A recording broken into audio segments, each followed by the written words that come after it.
Yo, it's your boy Ryan, Northwest Sports Fanatics, back at you with a new video. Today is Thursday, January 29th, 2026, with your boy Ryan and the Northwest Sports Fanatics. Make sure you guys subscribe to the channel, smash that like button either now or on your way out. Donate to your boy if you can. Cash App $OrionNWSF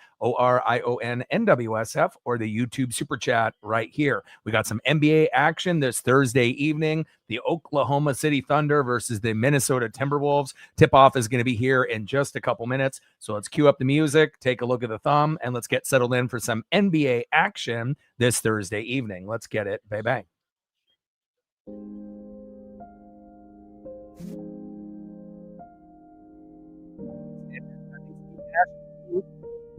Call on the Prime Globe viewership that we are going across the world. And on the left, we got arguably the best player in the NBA, SGA, and on the right, a top 5 player in Anthony Edwards. Should be a good one here tonight. Can't wait to be able to see how this one turns out. We're going to be shooting for 100 likes, 100 on the Dono train, and 5 to 15 subs. Let's get it, bang. Shout out to my boy Brooks Beats with the best beats on YouTube. Aaron Wiggins, Jalen Williams, SGA, Chet Holmgren, and Dort in your starting lineup here for the Oklahoma City Thunder. Liam in the building, what's good? Brian in the building, what's good? Daniel in the building, what's good? And again, you got DiVincenzo, McDaniels, Edwards, Randall, and Rudy Gobert. Obviously, the T-Wolves match up very nicely to the Thunder, but it's hard to kind of bet against them. 38-10, 17-5 on the road. Clearly the best team in basketball. Obviously, we know that the Spurs have their number, winning 3 out of 4. But also the Timberwolves, I think, if we get that matchup in the playoffs, you assume the Thunder would win. But, if they can get pushed to the brink, there's probably only 2 teams that you think, if they stay healthy from here on out, that could kind of hang. And obviously the Spurs would be 1, and then the Timberwolves would probably be 2, as far as the Western Conference is concerned. And, it definitely feels like the Western Conference is quite a bit better than the Eastern Conference. It's great to be able to see the Detroit Pistons, going from the bottom to the top. But again, if you're looking at, record and, just overall depth, it definitely is clear that the West is the best. Let's get everything queued up here. And one sec here. Got to get everything refreshed. I think we should be good to go. And here we go. OKC controlling the tip.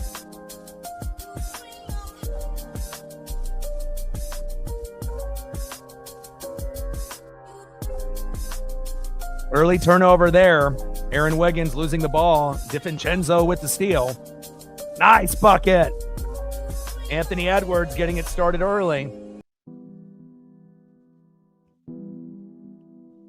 SGA, nice pass. Pump fake at the top of the key. And that beautiful 25-foot running pull-up shot by Anthony Edwards to get the score off on a good note, 3-0 Minnesota.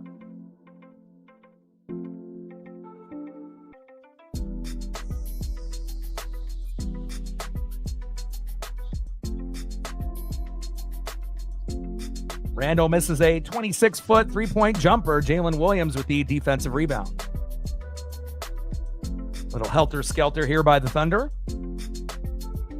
Pick and roll at the top of the key. Nice give and go. Shot clock winding down. Wiggins, nowhere to go. Fadeaway jumper, in and out, no good. And rebound there by Rudy Gobert. Little pick and roll. Deep 3. Front rim, in and out, no good by DiVincenzo. And Aaron Wiggins with the defensive rebound. SGA and Chet out there with the pick and roll and that high screen at the top of the key. Oh, Julius Randle with the big steal on SGA. Open 3 from Edwards. Top of the key. Bang! And just like that, 6-0 Anthony Edwards. Wow. And again, you're going to have a big night. You know, these are two of the top 5 players in the NBA right now. Both could score 30, 40, 50, 60 a piece on any given night. And now we got Edwards and SGA one-on-one. Layup with the left and good. Nice offhand layup there by SGA.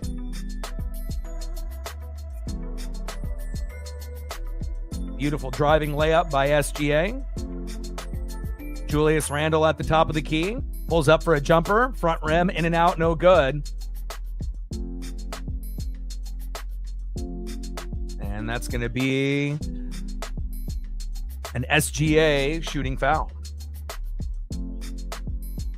And after Randle missed that 20-foot step-back jumper, Rudy Gobert with the offensive rebound, and then SGA with the shooting foul.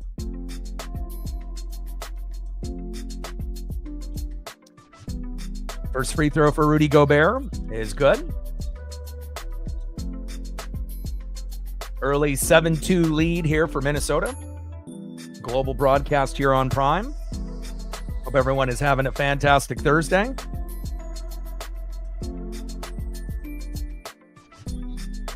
Second free throw for Rudy Gobert. Airballs it in front of everyone there in Minnesota. That's not what you want to see out of your center, but see if he can make up for it defensively.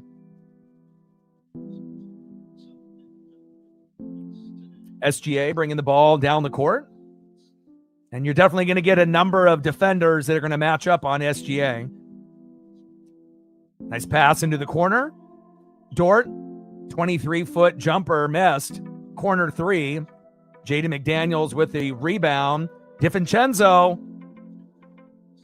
gets his own offensive board. Out to Anthony Edwards for 3. In and out, no good. And then SGA with the long defensive rebound. Fast break. Dort is there with the layup, and it's good. Good awareness there by SGA.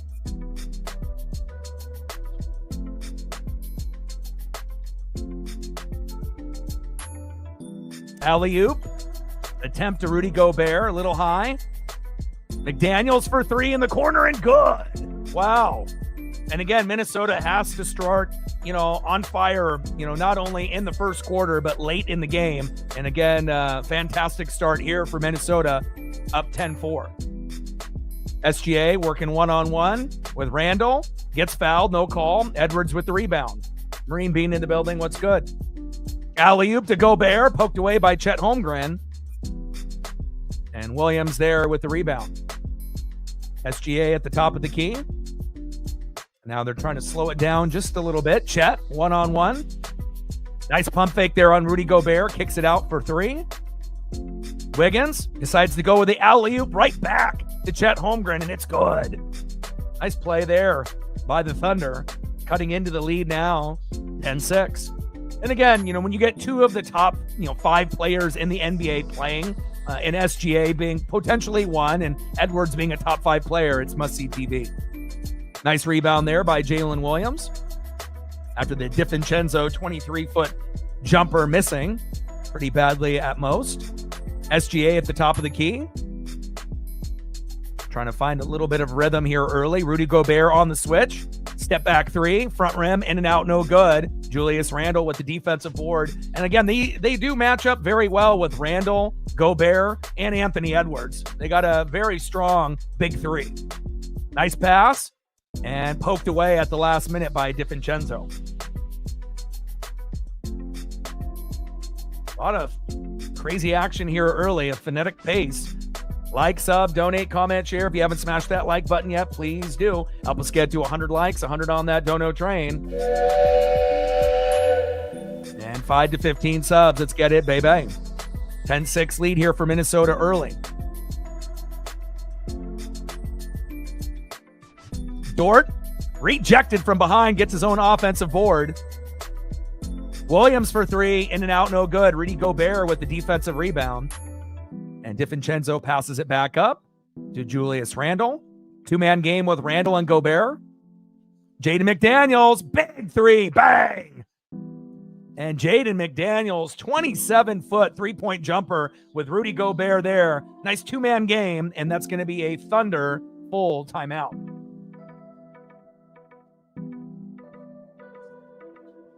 Great start here early for the T-Wolves, up 13-6. Global broadcast here on Prime Video.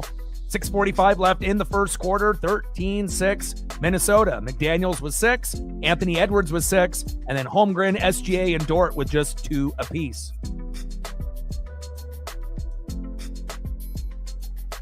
$34 subs away from 23,400. We got NBA action this Thursday evening. The number 1 Oklahoma City Thunder, 38-10, 17-5 on the road versus the number 6 team in the West, 29-19, 16-8 at home. But even though they're 6th in the West, you know, this is one of the teams like the Spurs that could give the Thunder a little bit of problems. You know, it's definitely very possible the Thunder can repeat and go back-to-back. But again, anytime we can get top 5 players and SGA can go against some of those guys, whether it be, you know, a Wemby, whether it be, you know, like this matchup here that we have with Anthony Edwards, I'm here for it all day and all night. Let's get it, baby. 6:45 left in the first quarter, 13-6 T-Wolves. Shout out to my boy Brooks Beats with the best beats on YouTube.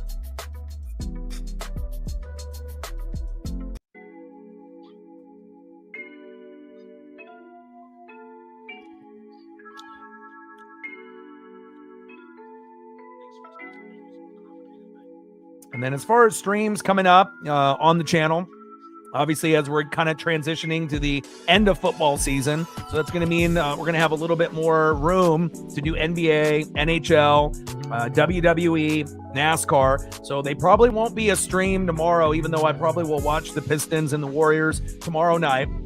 Saturday, I'm thinking that we're probably going to end up doing WWE Royal Rumble, even though it's going to be overseas. It's going to be on around 11 a.m. So I'm thinking that we're going to do that. And then Bowman Gray for the NASCAR Cup Series on Sunday. Now, snow has been pretty active in that particular area, but hopefully everything will be cleaned up. So we got NBA today, WWE Saturday morning at 11 a.m. Pacific, 2 p.m. Eastern. Should last a couple hours. And then Sunday we will do NASCAR Cup Series with Bowman Gray. And then as we transition into Monday, Tuesday, Wednesday of next week, it'll probably be a mixture of NBA or NHL, kind of just depending on what we got going on with the Seattle Kraken, or depending on if the Thunder have another really good matchup.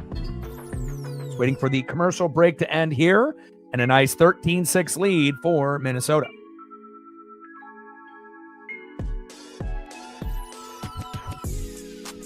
Sarah in the building, what's good? How are you? So I'm thinking I'm going to be doing the Royal Rumble on Saturday morning. I'm going to see if I can get Odin and a few others to come through and watch. So I'm not sure what your schedule is like, but if you are going to be watching it anyways, it would be nice to be able to get a few people together to watch it Saturday morning for me at 11 a.m. For others, it'll be at 1 or 2. But again, it should be fun, you know, even though it's not going to be in America. So that's why the weird time. And then Sunday will be the NASCAR Cup Series with Bowman Gray. As long as the, you know, snow is being managed, then we'll be able to do that as well. So looking forward to the NASCAR season getting going, and looking forward to WWE Royal Rumble. Chet Holmgren, corner 3, in and out, no good. Nice rebound there by Julius Randle. Sarah with a $5. Thank you so much for your support. Every dollar counts. Stacks, racks with a little Cactus Jack. Bang, bang. And again, we got to be able to keep grinding it out until we get into baseball season. Mariners did release nice jumper there by Anthony Edwards that they are going to be charging $20 a month or $100 for the season, you know, for Mariners TV through, you know, MLB Network and MLB.com, you know, specifically. So again, I don't know if there's going to be anything different on that end with Dort with a nice 3 there in the corner, but we will find out. You know, I'm not sure if T-Mobile is going to offer it for free. I assume that, you know, every Mariner fan is going to have to pay, which is kind of a shame, but you know, it is what it is. Julius Randle, open 3 in the corner, in and out, no good. Nice rebound there by Dort. And now the Thunder push. Now, how are you feeling? Are you still feeling a little under the weather? Nice bank shot there by Dort, and it's good.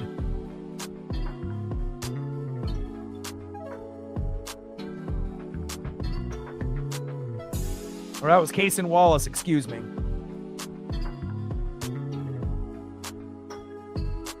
Two-man game here at the top of the key. Poked away and stolen there by the Thunder. 1-on-1. And DiVincenzo with a big block on Isaiah Joe. Wow. DiVincenzo says, not tonight. Hit him with the Dikembe Mutombo. My goodness. Nice block by DiVincenzo, getting all ball there as well. Yeah, you've definitely had a rough January. I hope that you get better. I know it's been very, very rough, but I appreciate the support coming through and hanging out for a minute or two. And again, hopefully you'll be able to come through for some WWE and maybe even a little NASCAR on Sunday if you're going to be watching anyways. Nice pass down low. Hook shot, in and out, no good. And Isaiah Hartenstein enters the game for Chet Holmgren and gets himself to the line immediately. A few more weeks. Gosh, I hope it gets better for you sooner than that. But prayers up to you, and hopefully you can get better. And I appreciate you. And once we go to a commercial break, let me know what you want to do for a photo or two, and I got you.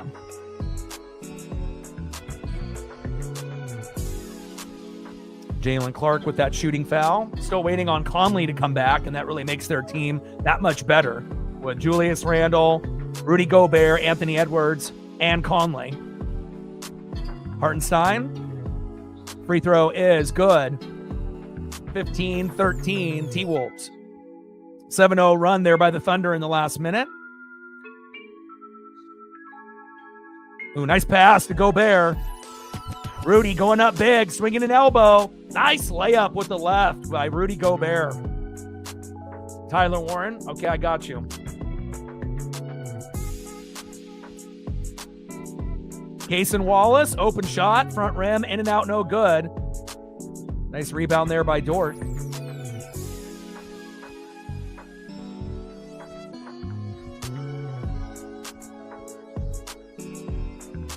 Gobert with some great defense down low. And again, you knew this was going to be a close game. Thunder were favored by 6.5 coming in. And again, they are the number one team in the NBA coming off the championship last year. And honestly, they look just as good as last year, if not better. Open three, bang, and it's good. Isaiah Joe coming off the bench and giving them a little bit of a lift. They have so much depth on the team. 17-16 T-Wolves. 24-foot three-point jumper by Isaiah Joe. Fadeaway, rejected.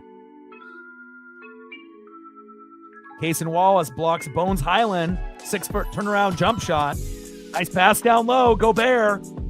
And a foul is called. I believe that's going to be on Isaiah Hartenstein. Jerry in the building. What's good?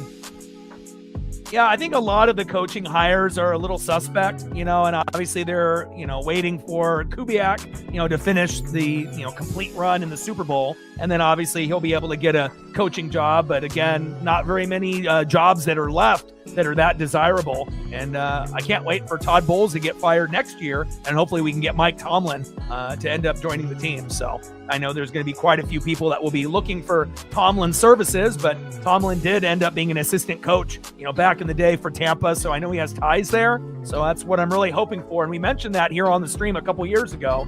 Now we just have to possibly wait another year, but we'll see.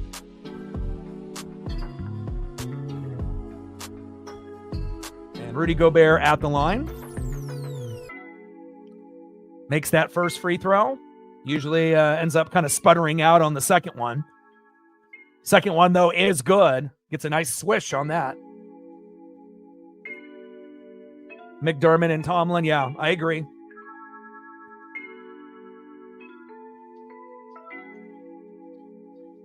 Good ball movement here by the Thunder. Hartenstein is so fancy. Through the legs, behind the back there. Wow. Good defense there by the T-Wolves. Fade away. In and out, no good. Naz Reid with the defensive rebound. Got some of the backups in here now. Edwards at the top of the key. Jab step. Big three. Bang. God, he's on fire today. Anthony Edwards. And again, he can, even out what SGA does. If they both get 40 plus, they're just going to cancel each other out. But who else is going to step up for both teams? And Edwards is on fire so far here in the first quarter. Dort, pick and roll with Hartenstein. Defender falls down. Dort with the jumper, in and out, and no good. And Naz Reid with another defensive rebound. Appreciate that, Jerry. Always good to be able to, see you guys in the stream. Bang! Another 3. Wow. Nas Reed says, hey, I can do more than just rebound. I can shoot a 3 once in a while. 8-0 run in the last 120.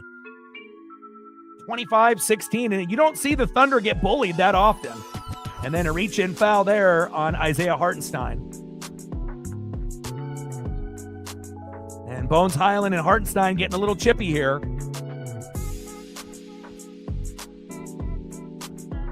I imagine Hartenstein's going to get a tech for throwing the ball in Bones Highland's direction. So it was a hard foul, but, again, you get a little guard going against a big center. Yeah, I mean, you got 2 of the top 5 players playing, and, that's what's going to end up bringing eyeballs, to the NBA. And unfortunately, with like the Joker and a few other guys that have been hurt, and then we saw Luka with the ankle, it just seems like with the NBA, obviously the ratings are going to be tough in certain markets, and obviously we've heard the trade rumors about Giannis, and it seems like it's pretty realistic that he's going to get traded either at the deadline or at the end of the year. He's not happy there in Milwaukee. They're not winning games anymore. He is linked to Portland in one of the top 6 destinations. I don't know if he'll come back with Dame and join Portland. Portland isn't really a big destination for NBA players, and I wouldn't want to really trade Denny, to get Giannis. But if somehow, some way we were able to get him, if we got the healthy version, of Giannis with Dame, that would be kind of exciting. Not sure if that's really going to be enough to make a huge run in the West because we know how deep it is, but it would be the biggest name that we've had, since Damian Lillard, in the franchise for quite a while. I mean, Giannis at one point, was a top 5 player. At one point, he was number 1 in the NBA, but now with injuries, it feels like, he slid down the pecking order a few spots, but I still think, when he's healthy, he can still play like a top 5 or top 10 player in the league. That's just the issue. Can he stay healthy? And he has been a little injury prone, but again, as long as we didn't give up Denny, who will be an all-star this year, I would definitely, like the idea, depending on who he had to package to get Giannis to Portland. But again, even if Giannis did come after all the people that we would have to give up and draft picks, I don't really know if it would be worth it. But, and then on top of that, we have, a lot of bad luck. So if we were able to make the trade and somehow keep Denny and get Giannis with Dame together, chances are Giannis would get hurt and we wouldn't even really get to use him like we thought we would. But, we'll see what happens. I mean, there's a lot of other destinations that would be a little bit more sexier for Giannis, going to Houston with KD, joining Wemby and the Spurs. That seems like a little bit maybe more realistic, but again, it really just depends on where Giannis wants to go. And I know him and Dame are still very tight. So that's one thing that we have going for us.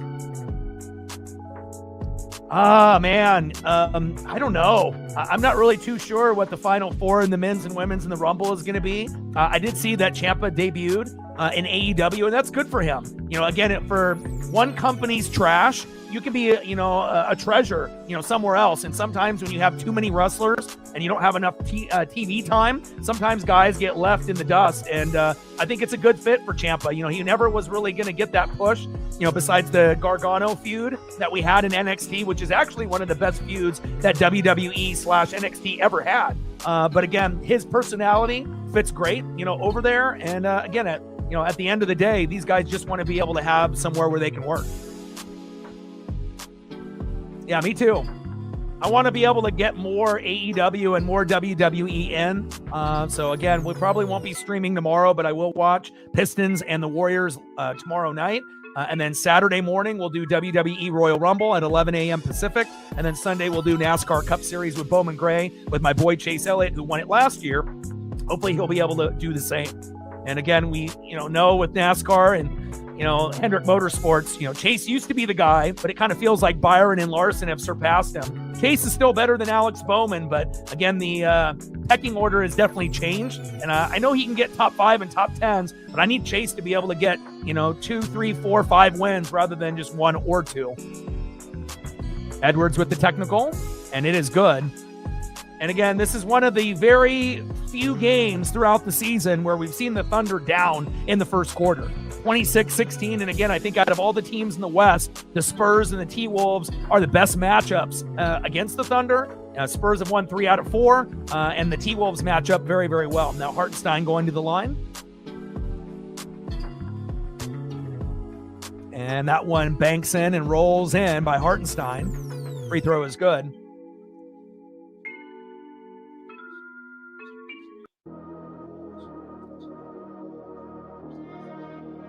And I'll get your Tyler Warren photo here in just a second.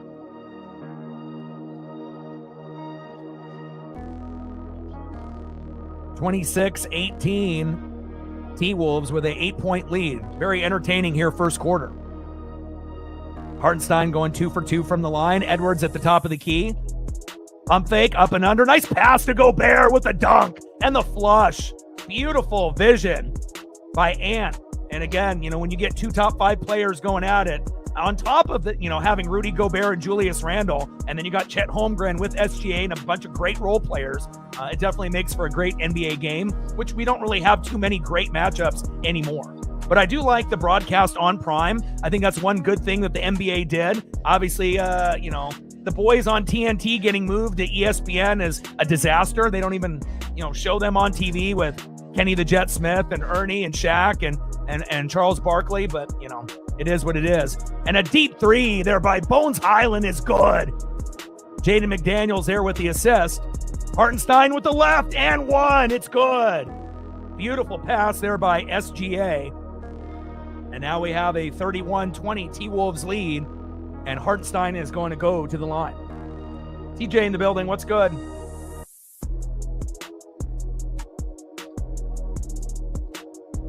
Bones Highland, very scrappy. And I feel like if the, Thunder are on, we're going to be able to, get views. It's just, are they going to be on ESPN or Prime? But I think that's one good thing that the NBA actually did going into the year. I do like the Prime crew. I think they have good chemistry. And on top of that, they have a good broadcast as well, which is something that we didn't really know if it was going to be like that. Bones Highland. Out to Julius Randle. Up and under. Good vision. Good ball movement. Bones Highland, top of the key for 3. Bang! It's good. Wow. Deep 3 by Bones Highland. And the T-Wolves are pacing for almost 40 in the first quarter. Unbelievable. Naz Reid with the assist.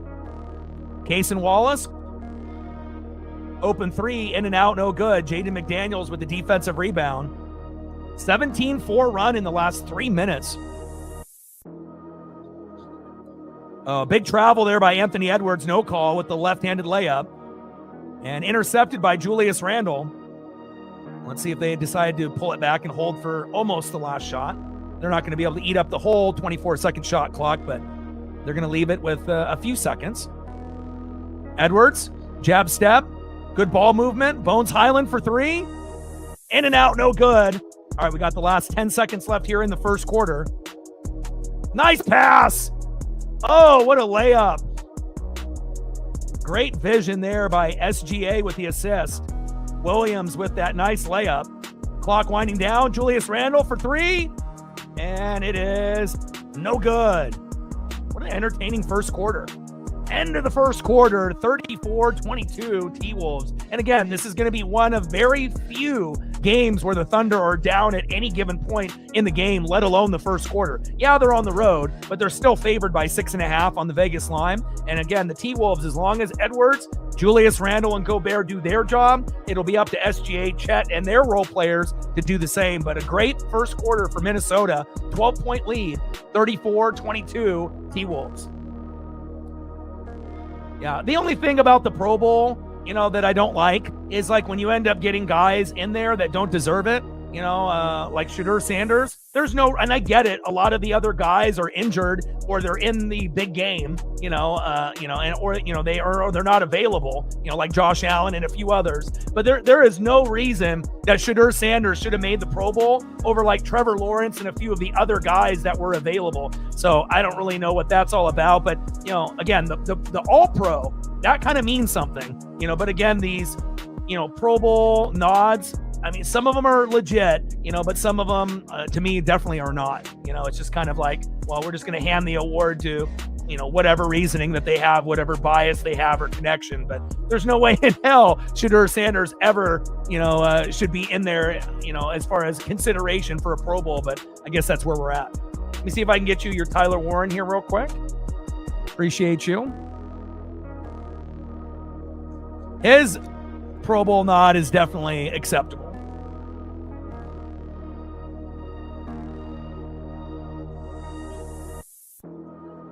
Had a fantastic year with Daniel Jones and the rest, and hopefully he'll come back healthy.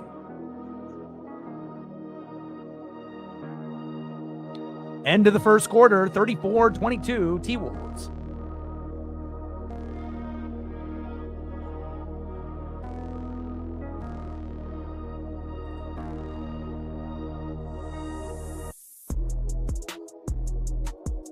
And it's nice to be able to see kind of the new wave of tight ends coming in, considering a lot of the ones that we watched are getting close to the end with Travis Kelce and George Kittle and, many, many others that are getting up there in age. So it's always kind of nice to be able to see that next guy or next, couple guys, come in and have great success early. See if I can find you one more here.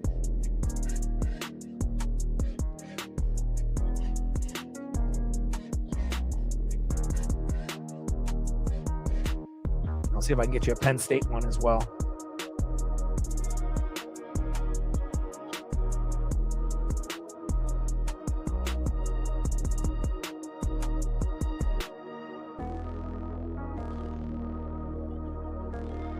Appreciate you and all the support. What a dog. End of the first quarter, 34-22 T-Wolves. Like, sub, donate, comment, share. If you haven't smashed that like button yet, please do. Help us get to 100 likes, 100 on that dono train. And 5 to 15 subs. Let's get it, baby. Shout out to my boy Brooks Beats with the best beats on YouTube.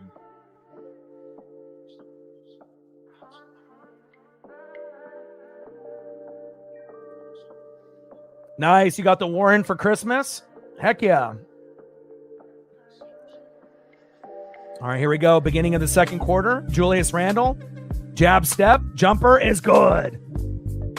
Nice jumper there by Julius Randle. And again, they have a nice big three between Gobert with rebounds and defense, Julius Randle, and Anthony Edwards. And remember, they have Conley as well, but he's injured right now. So they actually have a big four, and their role players are pretty damn good. Kind of surprising that they're only sixth in the West. To me, they're as good as almost anybody after the Thunder.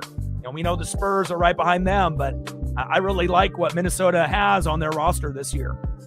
Wiggins with the nice 25-foot three-point jumper is good, assisted by SGA. Randall misses a three. SGA with the defensive rebound and pushes the ball up the floor. Pick and roll with SGA. SGA one-on-one, up and under with the athletic layup. Doesn't get the roll or the bounce, and out of bounds. SGA missing that up and under layup. He's got great athleticism, great body control.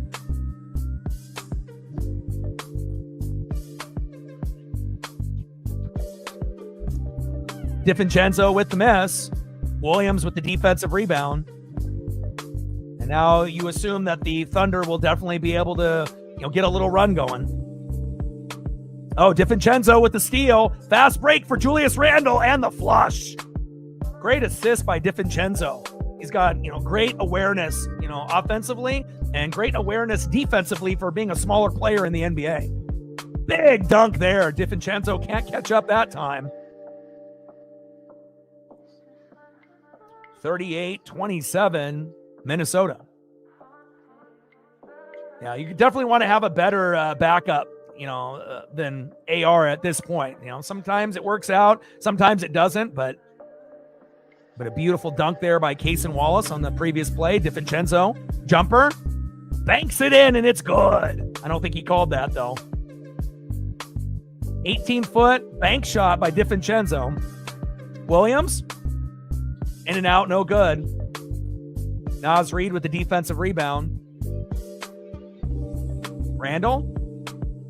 Naz Reid with a nice floater. Nice floater by Naz Reid there. 42-27, Minnesota. SGA bringing the ball up the floor.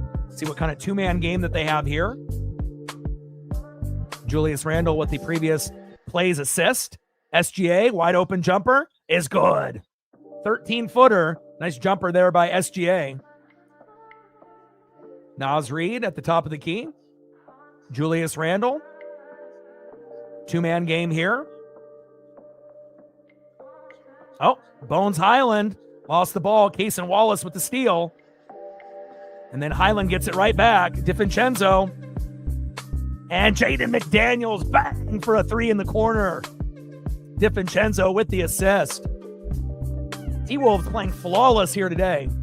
And that's going to be a full timeout for the Thunder. And again, we've seen them have to do this in the first quarter and also in the second quarter. They haven't been able to really get their rhythm. Obviously, playing on the road, much more difficult than playing at home.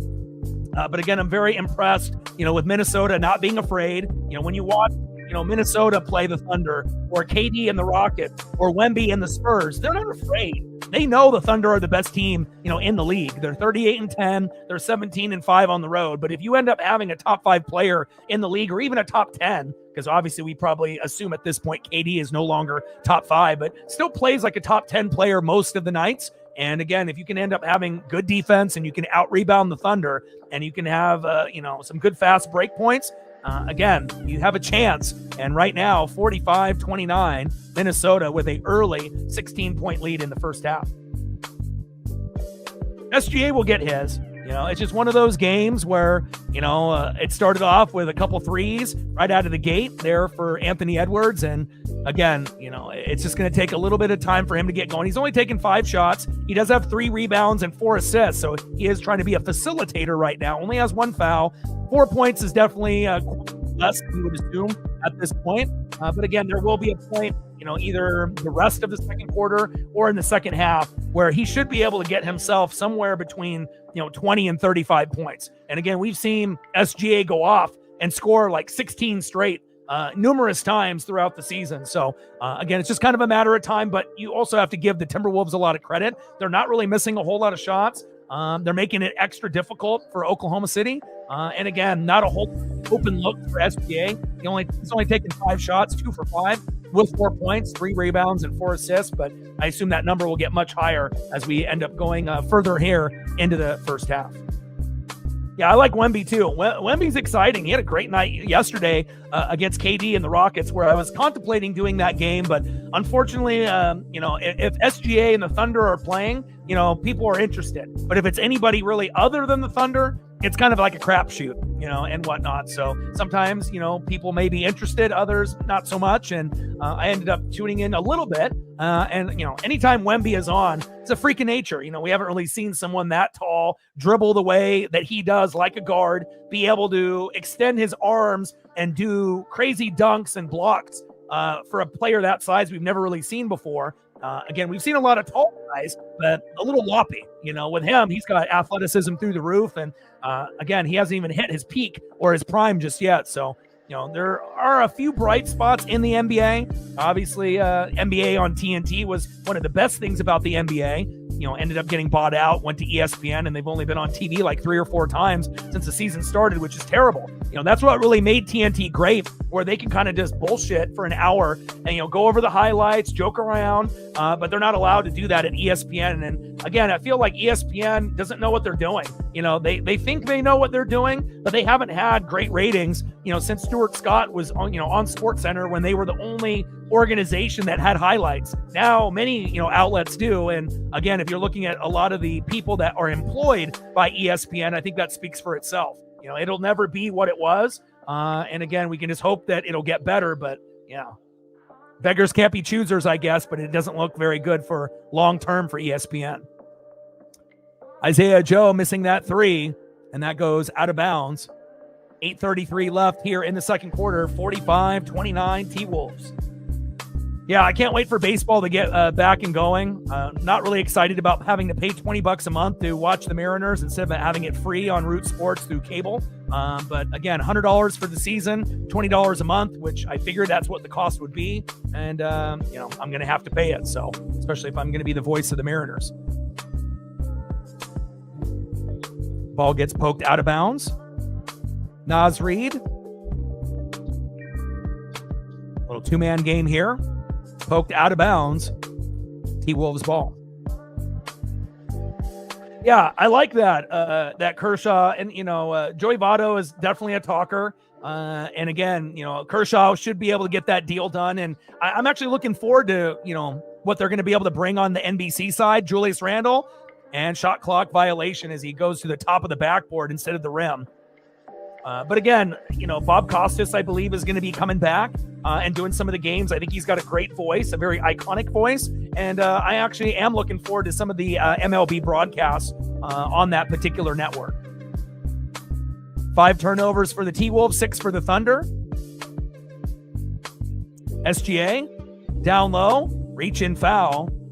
And Jalen Clark for the T-Wolves with the foul.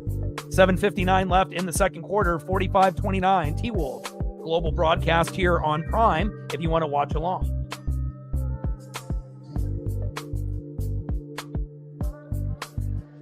Two-man game here, SGA, and an easy layup. And again, when you want your best player to get going, if the team is struggling, obviously you're going to give the ball to your best player and hope that he'll be able to make the right decisions, and they did not have an answer for him there.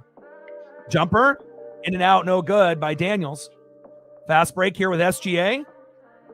Open three.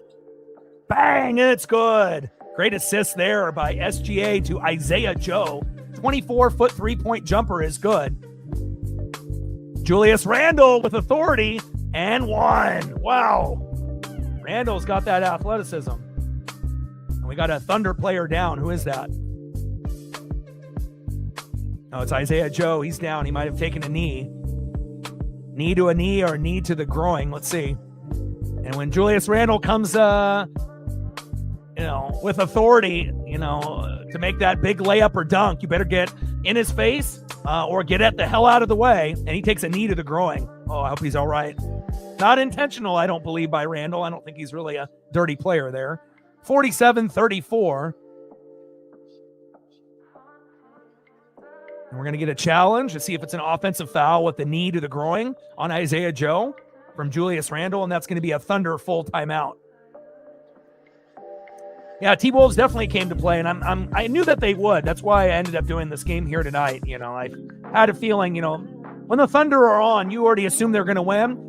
But again, when they play the Spurs or the Rockets or the T-Wolves, we know how deep the West is. I'm not saying the East is terrible, but again, the Pistons, used to be a bottom feeder, one of the worst teams in the NBA. Now they're at the top. But it just doesn't really feel like they have the depth, with their rosters. I mean, they got Cade Cunningham and, you got a few other, teams in the East that have pretty good records. But if you go down the list in the West, it's so much deeper. And again, I just don't really think that there's any team in the East that can win the championship this year. There obviously are a few teams that could win, I think, a couple games, but it definitely feels like, to me, whoever comes out of the West is going to go all the way, But again, we won't know because we haven't really seen Detroit this good before. And maybe they're the one team that could win it, for the Eastern Conference. But again, I have to see it to believe it against the very deep Western Conference.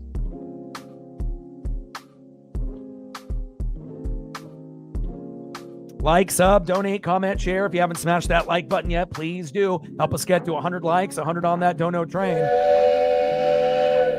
And 5 to 15 subs. Let's get it, baby. Entertaining game here between the T-Wolves and the Thunder. 47-34. T-Wolves up with 7:24 left in the second quarter. 38-10.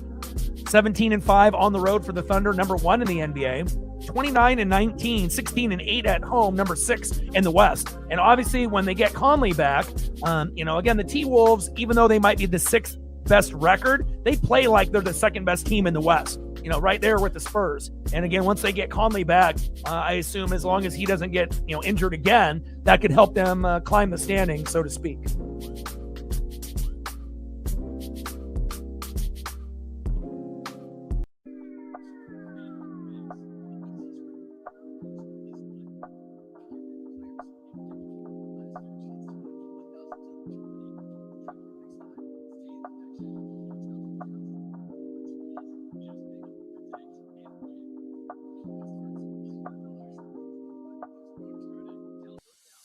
So Pistons are number 1 at 34-11. Knicks are 29-18 at number 2 with Boston with the same record. And then you got the Raptors, the Cavs, the Sixers, the Magic, the Heat in the top 8 spots. But in the West, you got the Thunder, you got the Spurs, the Nuggets, and they've been 31-16 with no Joker for a good chunk of the season. The Rockets, the Lakers with KD, and then with Luka, the T-Wolves with Anthony Edwards, and then there's a little bit of a drop-off after 6 with the Suns, the Warriors, and the Blazers. But still, I think it's very clear, the top 6 teams in the West are quite a bit better than the top 6 in the East. But I do, think that the Pistons, the Knicks, and the Celtics are legit. And again, if Donovan Mitchell is going for the Cavs, you could kind of throw them in the equation, from time to time. But, it just doesn't really feel like they could win 4 games, in an NBA Finals against a Western Conference team. Maybe 2 or 3, for a team like Detroit, but every other team after Detroit, including the Knicks, Celtics, Raptors, Cavs, Sixers, I'm only seeing maybe a win or 2, if it ends up being one of those teams that makes it. But realistically, it'll probably be the Knicks, the Celtics, or the Pistons. And if the Pistons keep playing like they have this year, we might end up getting a Thunder Pistons Finals. Don't know how that would look, but I guess there's a new for everything in sports. Oh, body check there by DiVincenzo, personal foul. Yeah, Celtics doing well with Tatum, Nuggets doing well, with no Joker for a good chunk of the season. And the reason why? Coaching, right? If you've got good coaching and good depth, then you can kind of make up the ground. But still, it's pretty impressive, the record that the Nuggets and Celtics have with our superstars being injured. SGA at the top of the key, nice 2-man game. Williams fumbles the ball. Nice pass. Corner 3. And airballs that. Offensive rebound. And 24-shot clock violation there for the Thunder. And again, you don't really see the Thunder on edge, and again, normally they're blowing out teams left and right. But again, this is one of the best matchups of the year, and that's why we're here today. Julius Randle at the top of the key. Little 2-man game with DiVincenzo. DiVincenzo rejected. Tried to go for a alley-oop to Gobert, but changed his mind last minute. Corner 3 is good.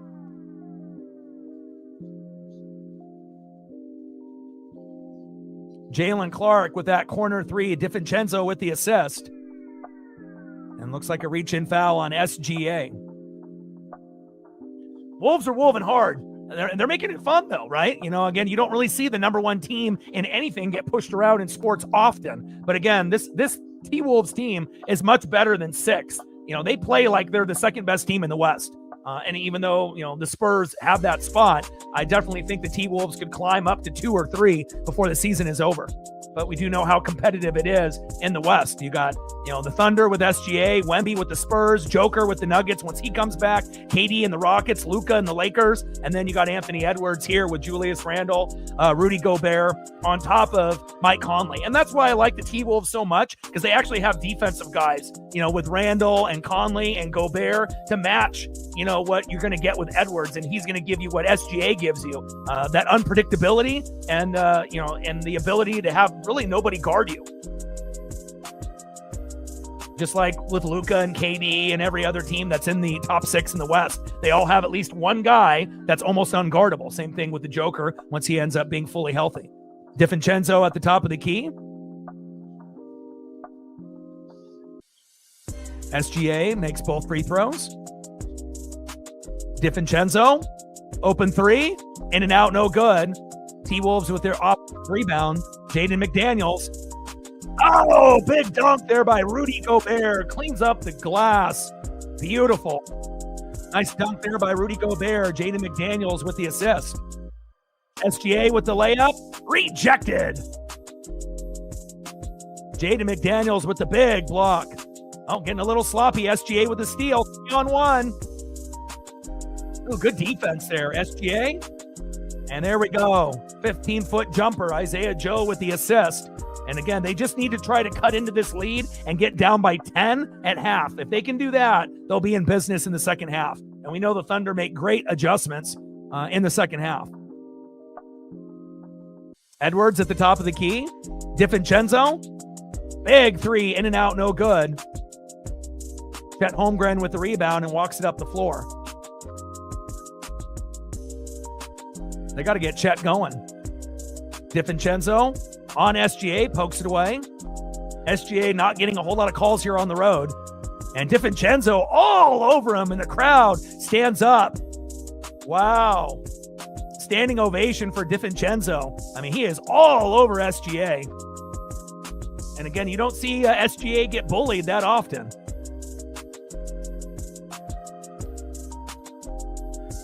Third turnover on SGA, trying to force it there. Hartenstein enters the game for Jalen Williams. Big three by Naz Reid, and it's good. Anthony Edwards with the big assist. Wow. 56-38, and this might be the only time all year you see the Thunder down by almost 20 points.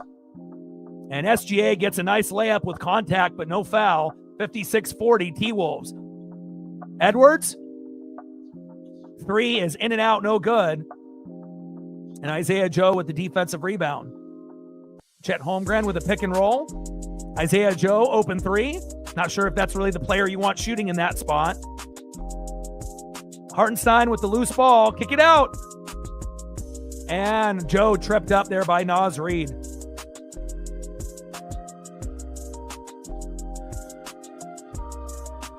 Have you been watching a lot of hockey lately? I've been watching the Kraken, but I haven't really been watching, too many other games other than them. And SGA is going to end up hitting the bench, and probably one of the more unproductive, first halves that we've seen out of him. But with that being said, he still has 12 points, and that's what Anthony Edwards has. But he's had to really earn every look. 5 for 9, 2 for 2 from the free throw line, but not as dominant as we're normally used to seeing him. But he does have 12 points, 4 rebounds, and 5 assists. So he's been a little bit more of a facilitator, but give credit where credit is due. T-Wolves defense is on fire here at home. Chet Holmgren, Gobert, and a big fadeaway jumper there by Chet Holmgren. Beautiful shot. 56-42, T-Wolves.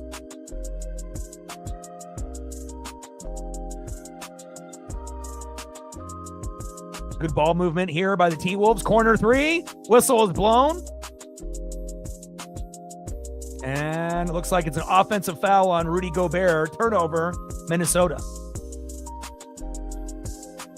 Thank you, man. I'm doing it for every, NBA matchup, and I may end up doing it for the Kraken as well. It definitely takes time, but I tried to find something that, looks good. And obviously, instead of just doing a normal basketball court, being able to, have some images of some famous players, that have played in this game. And then on top of, on the side, instead of, using football cards or baseball cards like we do in the football and the baseball streams, I had basketball cards and NHL cards, but it doesn't look as good. So I figured, let's do something different. And again, got the NBA logo on the top on both sides, because you guys know I like the symmetry. The logo of each superstar right below that, and then a nice image of each superstar on the left and the right. So again, it allows me to be able to show my creativity, but also to be able to have something that looks good to the eye. And again, we will end up changing up, that background on the left and the right on every NBA matchup. Yes, that takes a little bit more time on my end, when we end up doing, NBA or NHL or,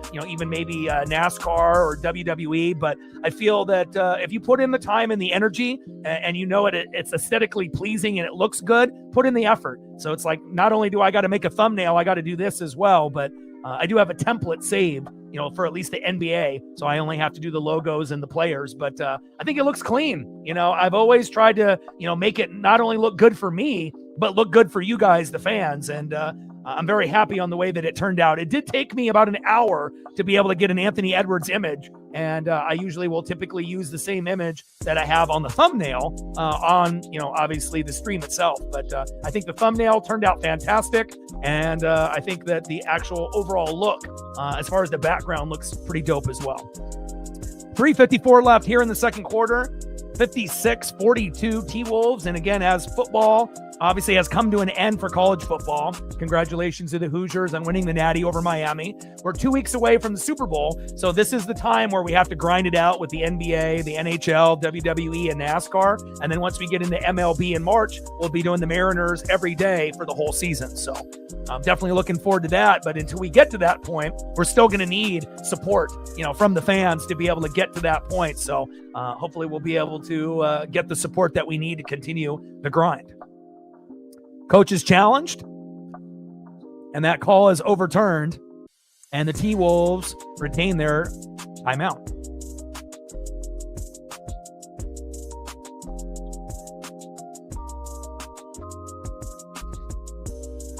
Yeah, Big Ten for quite a few years now. It's not only just like a one-year thing. I mean, it's like, it feels like it's going to be an every year type of thing. And at some point, I'm hoping Oregon will be in that mix, but, Ohio State, fantastic. We'll see what Indiana looks like next year, after Mendoza leaves.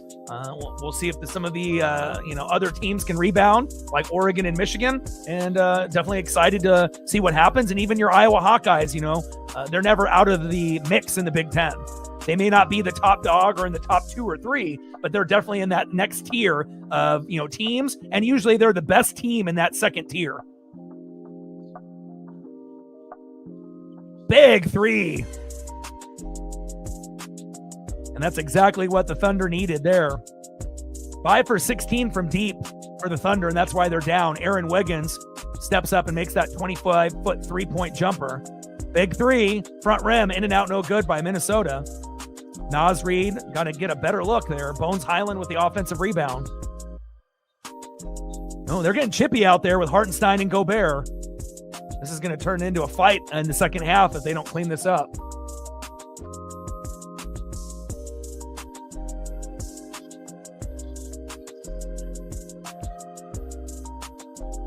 And again, we just got to be able to find a way to play offense and defense. It's like when we played Ohio State, the defense let us down. This year, when we played Indiana, the offense and Dante Moore let us down. But the defense really didn't do us any favors either. I just want to be able to have a season where we can finish with good offense and good defense and have a chance, to be able to get to a natty and win it all. And as long as Lanning stays, I know we'll have a chance one or two times. Floater by Hartenstein is no good. Gobert with the rebound. Bones Highland at the top of the key. Pick and roll with Rudy Gobert. Swings it to Naz Reid. Back to Bones Highland at the top of the key. Got about 2 minutes left here before halftime, and the T-Wolves have been in firm control of this game since opening tip. Open three, in and out, no good.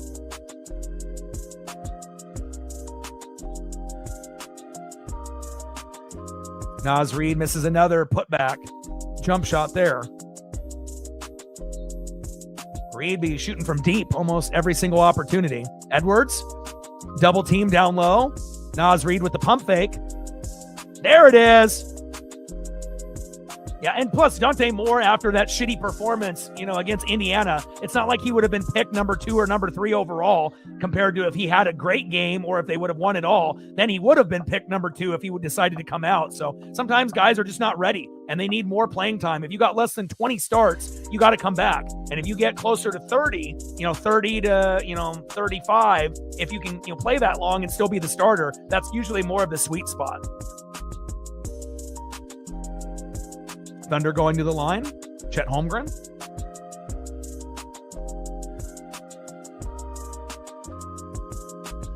Yeah, and I'm not sure if Signetti will be able to get a quarterback as good as Mendoza, obviously, after winning the Natty, but you have to assume that they're going to get a lot of people, that are going to come there that may have thought initially of going to, Ohio State or Michigan or, somewhere in that general range. But, as long as Indiana can keep recruiting, maybe they'll be, the new powerhouse.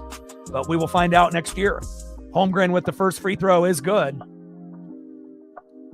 But again, it definitely makes it that much tougher. Penn State and Michigan used to be at the top. Now you got Oregon and Indiana with Ohio State. But you have to assume at some point, that Penn State and Michigan will be back. Maybe not as good as they were a few years back, but at some point in the next 5 to 10 years, if they get the right coach, you assume that those guys will still be at some point a 9 or 10 win team in the foreseeable future. But again, the Big Ten is stacked. Edwards kicks it back out. Open shot there. Jalen Clark, offensive rebound is good. Misses his own deep three, follows his shot. Nice layup by Jalen Clark. 61-47, T-Wolves up by 14. Aaron Wiggins, turned over. Rudy Gobert.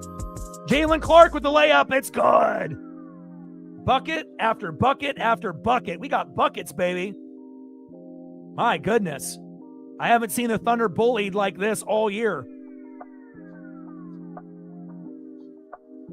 22 points off turnovers for the T-Wolves. Nice floater. Isaiah Hartenstein with that left-handed floating jump shot. 11-footer, Dort with the assist. And got Bones Highland at the top of the key with about 40 seconds left here in the first half.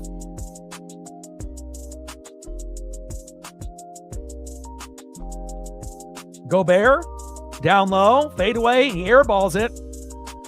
Turnover to the Thunder.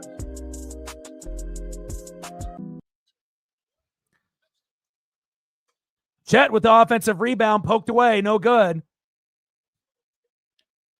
Anthony Edwards with a big block on Chet Holmgren. Naz Reid with the defensive rebound. And now the T-Wolves, the fans are all standing up with a standing ovation. Edwards double teamed.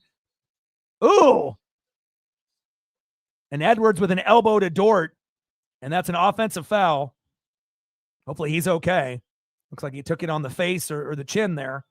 Let's see a replay. 63-49. Let's look at the replay here again. Oh, it wasn't as bad. Kind of came across his face, but it wasn't an elbow to the chin. But Dort is pressuring him, and that is a great call for the offensive foul on Edwards. All right, 63-49. Thunder will have one last shot to be able to cut into this lead. And if they can hit a three, they'll be down by 11. I was kind of hoping they were going to be down by around 10 by half, but still very capable team. You know, the best team in the NBA, 17-5 on the road, 38-10 at home, or 38-10 overall, 17-5 on the road, number one in the NBA. And then the T-Wolves are sixth in the West, 29-19, 16-8 at home, and they have no Mike Conley. So obviously when Conley comes back with Rudy Gobert, with Julius Randle, and with the top five player, Anthony Edwards, that's a very fabulous four that they got going on. TJ with the tour. Every dollar counts, man. I appreciate it. You know, and we definitely need every single ounce of support until we get to baseball season. Stacks, Rex with a little Cactus Jack. Bang, bang. Appreciate you. Another $2 holla on the Dono train. Every dollar counts. We got to get through February. And so probably no stream tomorrow. Saturday, we'll do WWE Royal Rumble. I'll be live at 11 a.m. Pacific because that's what time it'll start here for me. And then on Sunday, we'll do NASCAR Cup Series with Bowman Gray. Hopefully, Chase Elliott will be able to win that race as long as the snow is contained. And then when we get into Monday, Tuesday, Wednesday of next week, it'll probably be some type of NBA with the Thunder, hopefully, if they're on Prime or ESPN. And then maybe even a Kraken stream at some point as well. Edwards is at 12. 4 for 8 shooting, 2 rebounds, 3 assists, 1 personal foul, and SGA is at 12 as well.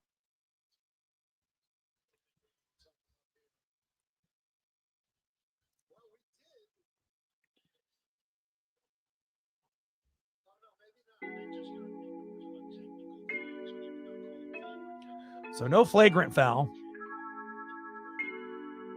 I mean, it's not like he swung his elbow, you know, but he definitely, you know, tried to bat away, you know, some of the, you know, defensive pressure. And it was a foul on him. So SGA with the technical free throw is good. All right, 63-50. Now, after that free throw was made, they're going to have a chance to get down by 10 at half if they can make this deep three. SGA at the top of the key. Long three. Oh, in and out, no good. And that is halftime.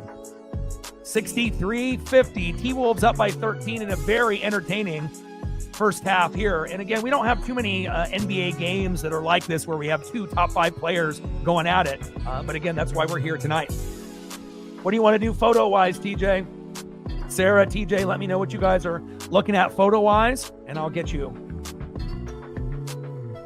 Like, sub, donate, comment, share. If you haven't smashed that like button yet, please do. Help us get to 100 likes, 100 on that Dono train. And 5 to 15 subs. Let's get it, baby.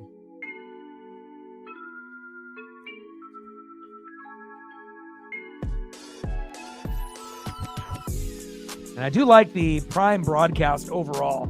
You know, just wish that ESPN would handle, you know, their individuals that are signed, you know, to that network with, Shaq and Charles Barkley and Kenny the Jet and Ernie. The reason why that show was so great, is that they had an hour, every pretty much, time that those, games were on to be able to, do them and be authentic and genuine. And ESPN shut that down real quick. And, they've only been on 3 or 4 times. And, I don't think really ESPN knows what they're doing, but hopefully at some point ESPN will give them the freedom, to kind of do the show exactly like they did it in the past, but it doesn't really look like that's going to be an option. Fernando Mendoza. Okay. TJ, were you in here when did you see the Mariners? On their social media, they, Mariners TV is going to cost $20 a month, $100 for the season. But if you end up having it for the full season and you pay $20 a month, it might turn up to be like $120 to $140 when it's all said and done. And then not on top of that, there is going to be games that are on other networks where you might have to, have that network to watch. So even if you end up paying the $20 a month, that's not going to cover every game. It's just going to cover the games that would have been on Root Sports. So not really liking the idea of having to pay $100 for a season or $20 a month, but again, I'm going to be the voice of the Mariners. I'm going to have to. So hopefully we'll be able to, get some additional support with that being said. And let's get some photos up. You want some Fernando Mendoza, some JSN? I got you.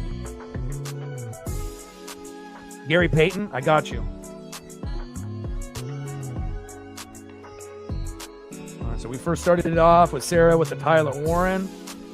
See if we can get a good Fernando Mendoza, and we'll get some photos for you as well. Shout out to my boy Brooks Beats with the best beats on YouTube.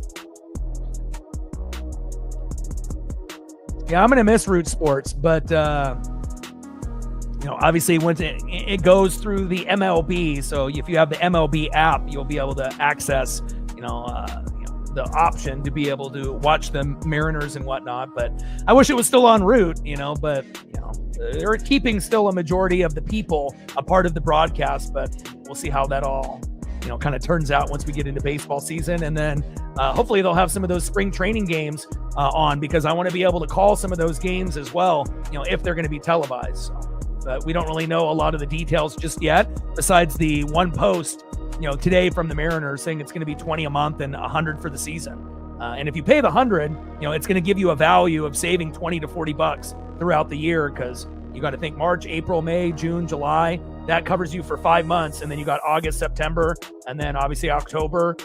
And then if you make it as far as the World Series, possibly the beginning of November. So you pay $100 for the season up front, and you might be able to get a couple months free. So instead of just paying $20 a month, but it all depends on people's finances, right? So some people won't be able to afford $100 right, at the beginning of the year. So.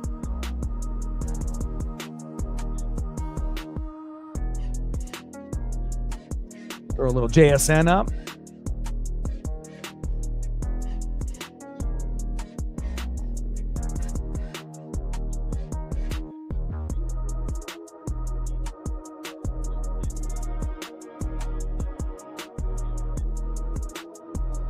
Congratulations to Indiana, shocking the world. Congratulations to the Seahawks and the Patriots. They had their media day today. All navy for the Seahawks, all white for the Patriots. It's a very clean look for both teams. Can't wait for the Super Bowl. And it should be a good one too. Gives the Seahawks a chance to get payback, on the Patriots. And, it's clear that the Seahawks are, the best team in the NFL. But again, they're going to have to play, a very clean game. And again, Drake May would have to play the best game of the year for them to win. Is it possible the Patriots can win? Yeah, of course. They got a top 10 offense, top 10 defense. They're very well-rounded, good special teams. So they match up pretty well, to Seattle, and it's probably the best team to match up with, if we're really being honest. Denver with a backup quarterback, that would have been an easy win for Seattle. And again, you want to be able to, be the best. You have to beat the best, and we'll see if Seattle ends up being raising that Lombardi here in 2 weeks.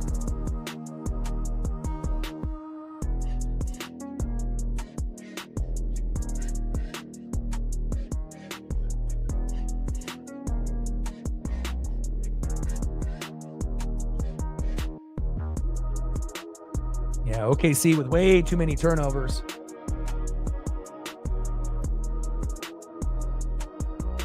Ooh, what a clean look.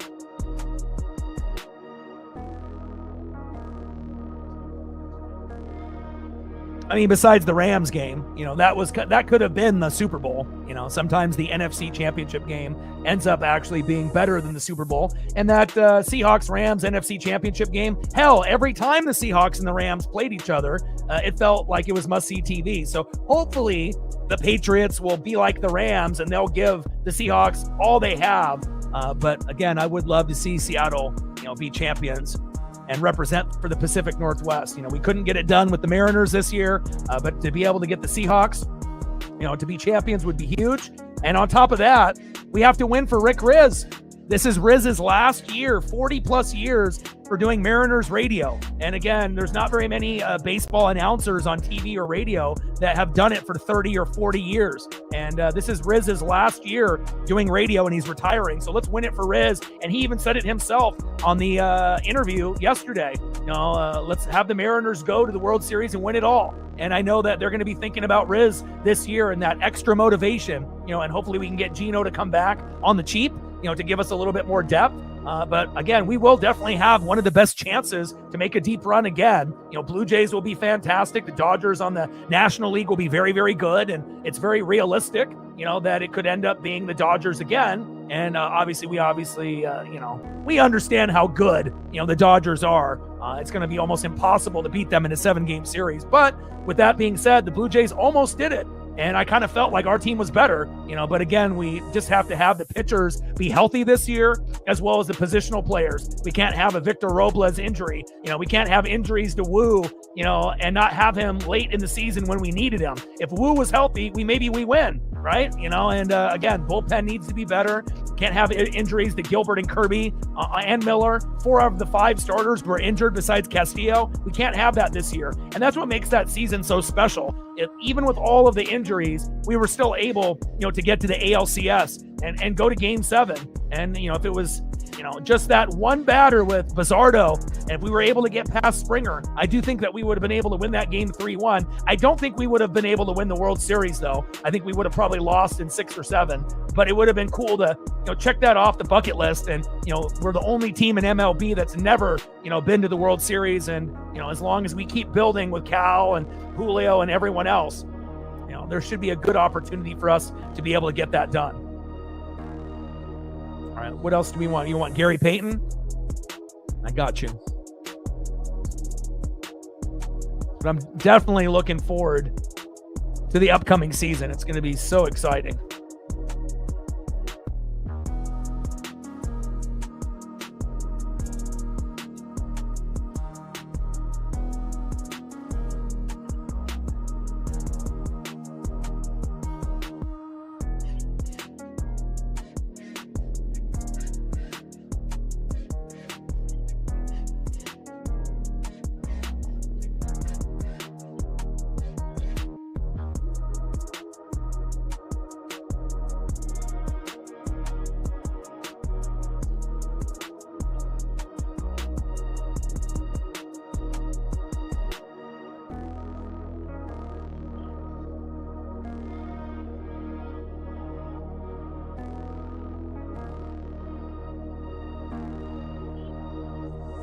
I miss this era of the NBA. It's not the same anymore. And it's never going to be like this ever again. Same thing with wrestling. It's like you had guys that were larger than life, like literally, in wrestling and in, certain sports. And again, there's still going to be, amazing players that are going to come and play in this, generation.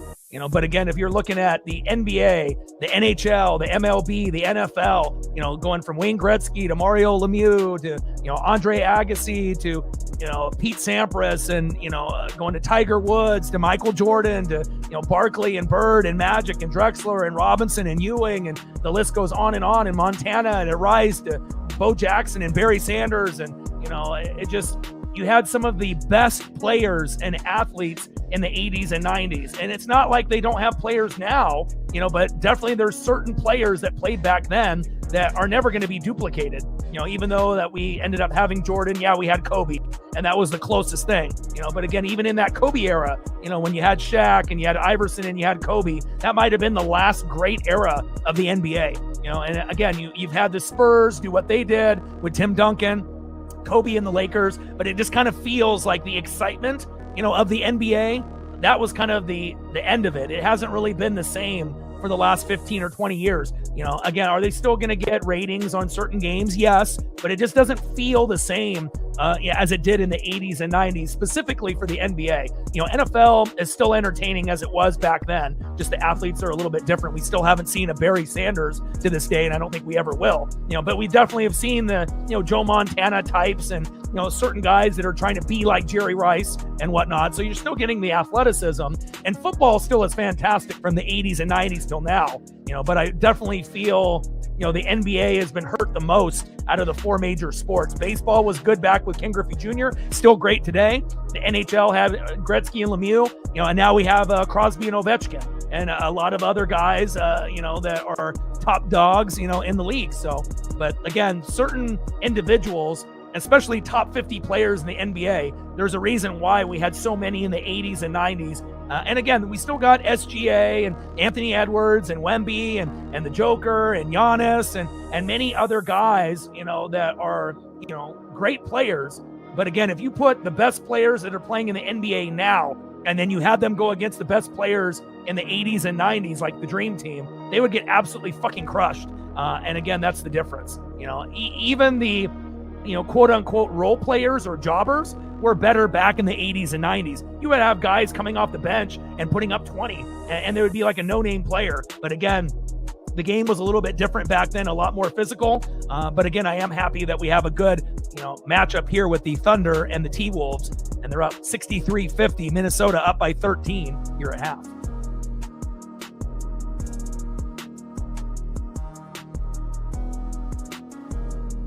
Yeah, we definitely need the Supersonics back. Agreed. I love the Sonics-Blazers rivalry, the Sonics-Lakers rivalry. And again, the I-5 rivalry, we miss it.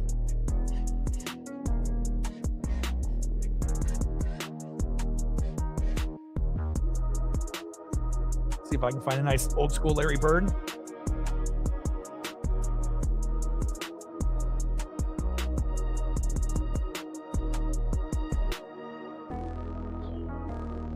And I think another thing in the NBA that you don't see anymore, that you used to see a lot in the 80s and 90s, is great passing. Again, you had guys like on TV now, they're showing Steve Nash, you had Jason Kidd, but they were not the same as Magic and Bird. And that's what made it so crazy, that Magic could play all five positions, as a guy that, 6'8", 6'9". Bird is a very tall player as well. You normally don't see guys that are 6'8", 6'9", 6'10", passing like a point guard. And on top of that, playing like they're at Rucker. They're doing, no-look passes behind the back. To this day, we still haven't seen really anybody like Magic or Bird, and again, everyone remembers the scoring, and the big plays that they were able to make that way. But for me, it's the passing. We haven't seen, the passing look so fancy and crisp, and again, we had, White Chocolate, Jason Williams, who gave you a little flash and a little flair, a little and one, a little Rucker Park. You had Jason Kidd and you had Steve Nash, but again, it wasn't Magic or Bird. And if you go back and watch highlights in the 80s and 90s, you'll know exactly what I'm talking about. For me, it's all up here because I grew up in that era. All right, we're about to get started here in the second half. Yeah, and I'm a big Larry Bird guy as well, as Jordan is looking on there. And again, LeBron, might be the best all-around player, and obviously Kobe is the closest thing to Jordan, that we've seen. But again, there definitely is a gap, between the 80s and 90s legends to the guys that we have now. Now, are there a few guys that are playing in the league now that could play in the 80s and 90s? Of course. SGA, Giannis, the Joker, Wemby. There's a lot of guys that could play in those eras. Anthony Edwards as well. But again, Anthony Edwards going against, guys like SGA. What happens if it's Anthony Edwards going against Karl Malone or Charles Barkley? It's a little bit different, based on the physicality. And a lot of these players that are in the NBA now, I don't want to say they're soft, but again, a lot of flopping, and it's just not the same type of game. Oh, absolutely. That whole Pistons team, after the initial bad boy team with Dumars and Isaiah Thomas and Dennis Rodman and Bill Laimbeer and John Sally and the Microwave, and then that one with Chauncey Billups, obviously in trouble with the law with the gambling, but with him and Rip Hamilton and obviously, with Ben Wallace and with Rasheed Wallace, the Wallaces were fantastic. Tayshaun Prince in that starting five as well. All right, here we go. Starting five for the T-Wolves and starting five for the Thunder back out. Anthony Edwards, a little two-man game with Rudy Gobert. Edwards at the top of the key.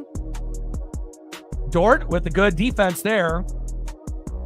And it looked like it slightly might have went off Edwards' leg or foot, but they're saying it's T-Wolves basketball.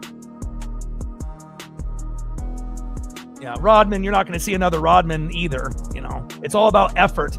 And again, you just don't see a lot of effort with a lot of these NBA guys anymore. Big corner three is good.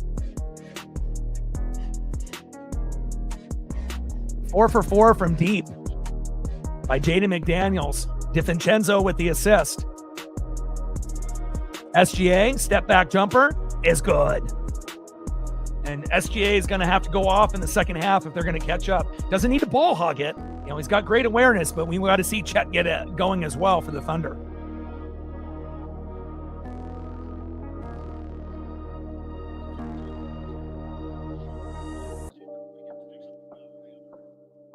Shai Gilgeous-Alexander starting to heat up.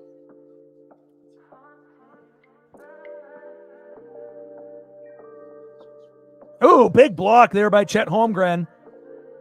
And Jaden McDaniels with the offensive rebound and the putback. 68-52 T-Wolves. Oh! Wiggins is fouled. DiVincenzo's got some hops, for the great white hype. There's going to be white Caucasian players in the league.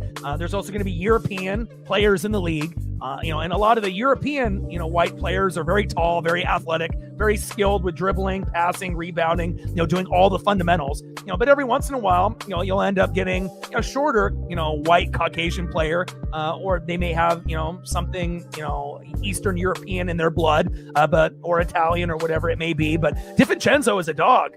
He was a dog in college, and he's one of those guys. He scraps. He might be one of the shortest guys on the court on any given night, but he definitely can throw a block here and there, and that's very impressive. First free throw by Wiggins is good.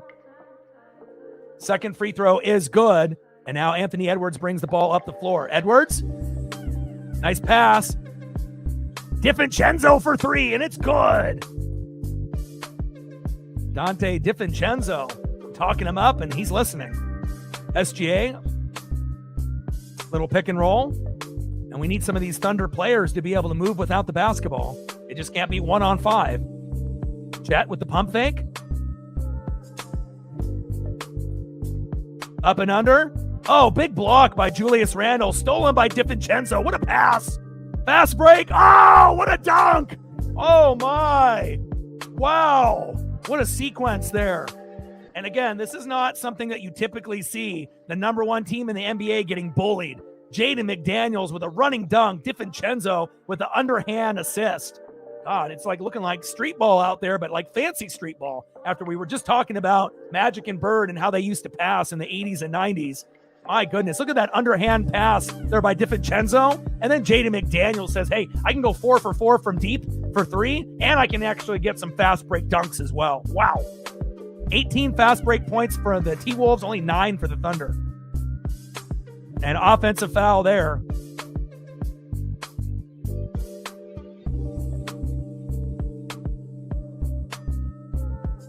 Who are they calling this on?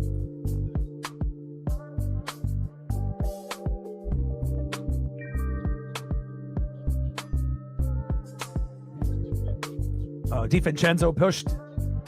Okay. DiVincenzo with the foul. Jalen Williams, floater. Oh, in and out, no good. Anthony Edwards with the defensive board. DiVincenzo at the top of the key. Julius Randle, baseline, up and under, off the glass, in and out, no good. SGA with the rebound, coast to coast. And he's not getting any calls. Julius Randle with the rebound, fast break.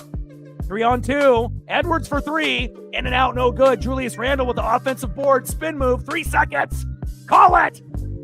Man, bodies are everywhere. Where's the 3-second call? And Dort with the foul. And even though the Thunder are down, right now by almost 20 points, they're down by 19, they could still come back, if they get on a nice run here in the end of the third quarter and the fourth. But based on how Minnesota is playing, it doesn't look like that's going to happen. And unless they end up getting someone in foul trouble, Gobert or, Anthony Edwards or Julius Randle, But sometimes you need a reality check, when you're the number one team in the NBA. You are 38-10, 17-5 on the road, but Minnesota is playing like they're the number 2 team in the West, not number 6, and I love it. SGA for 3. There you go. Bang, it's good. Nice job there by SGA. 73-57. Lots of stars on the court here in Minnesota tonight. Julius Randle. Wow. Unbelievable. He is unconscious out there. McDaniels with another 3. 5 for 5 from deep. Unbelievable. 7 for 9 shooting. If Jaden McDaniels isn't going off like he is today, the game is much closer. But that's usually what happens. 19 points, 4 boards. Unbelievable. Nice backdoor cut. Layup is good. Jalen Williams with a beautiful layup there. Wiggins with the assist. Turnover. Jalen Williams off the steal and a rebound dunk by Chet. Whoa! No foul call, though. Wow, what a rebound dunk by Chet. And then a reach-in foul there by SGA on McDaniels. Wow.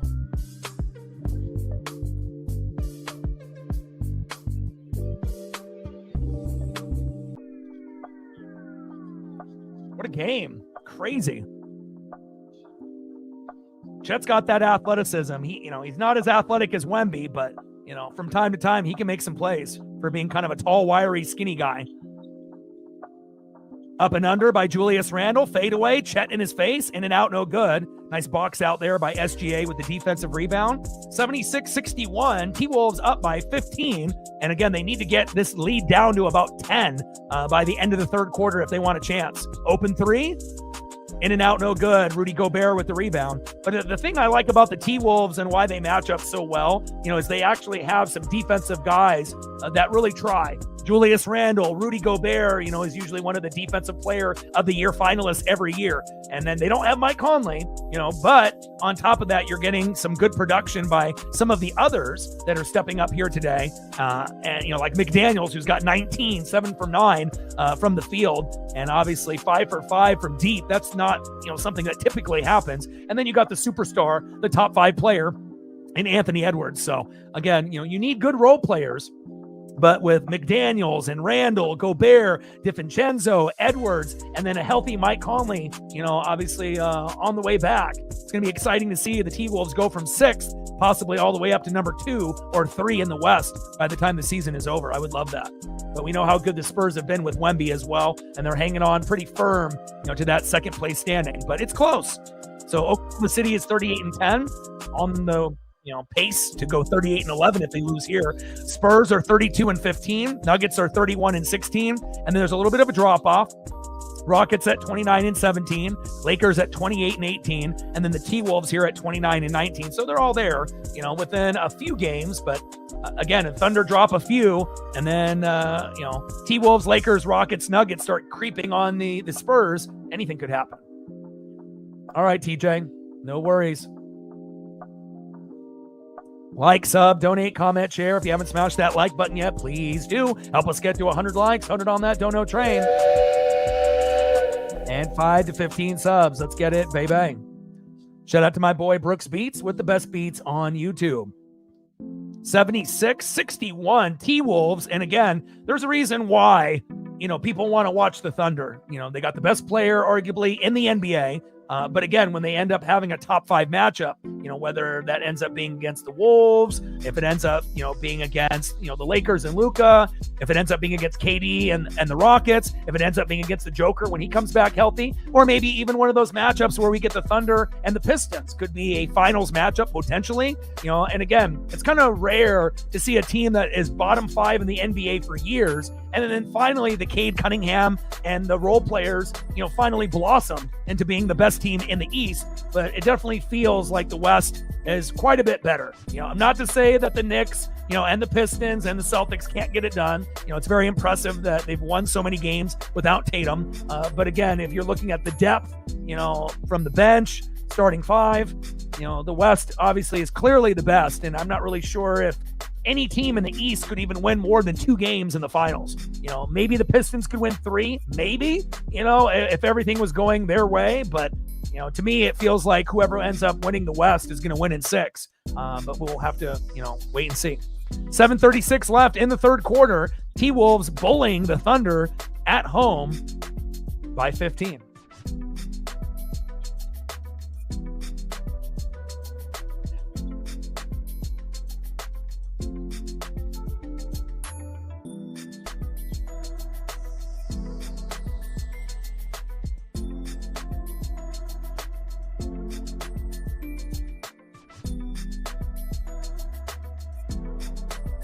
But definitely one of the most entertaining games of the year, especially when you get the number 1 team in the land, getting bullied, which is normally what the Thunder do to every opponent, except for the Spurs. Spurs have won 3 out of 4 in the regular season, in that they have the blueprint, but it looks like the T-Wolves got the blueprint as well. But if this game was in OKC, the score could be flipped. We all know that. They play very well at home. But 17-5 record on the road for the Thunder. They're no slouch. They only got 5 losses at home and 5 on the road. They're, almost identical. Just a few more wins at home. Julius Randle with the offensive foul, and that's a big turnover for Minnesota.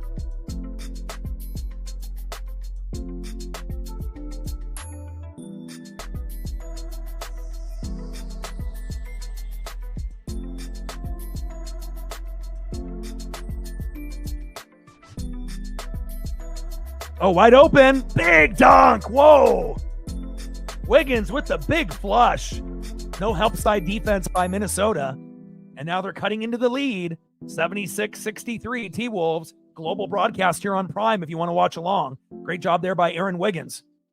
Open 3 in the corner. Bang. Julius Randle. I remember watching Randle in college. He's always been an athlete. I like athletic lefties, no matter what sport they're playing in. Anthony Edwards with the steal. Uh-oh, here we go. Highlight. Bang. Could have been like a windmill or some kind of 360, but he ends up just doing the nonchalant two-handed dunk on the fast break. Anthony Edwards with the flush. 81-63 Minnesota. Wow, 11 inches of snow. Stay safe out there. Wiggins.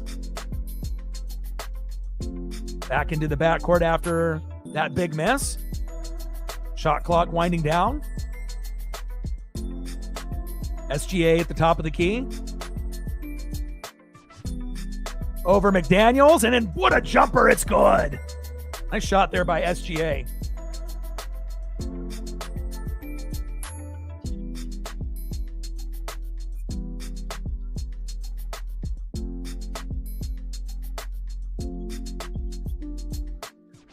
Nice 17-footer by SGA. Now you got Julius Randle getting a little wild. Wide open 3 for DiVincenzo. Bang, it's good. Julius Randle with the assist, and that'll be a Thunder full timeout. and they've had a full timeout after a run every single quarter. Every single quarter, that the Thunder thought, okay, we're coming back. We're starting to kind of, get into the lead. And then they have a big three that's been nailed in the first, second, and third quarter. And now the lead is almost 20, just like that. DiVincenzo, my goodness.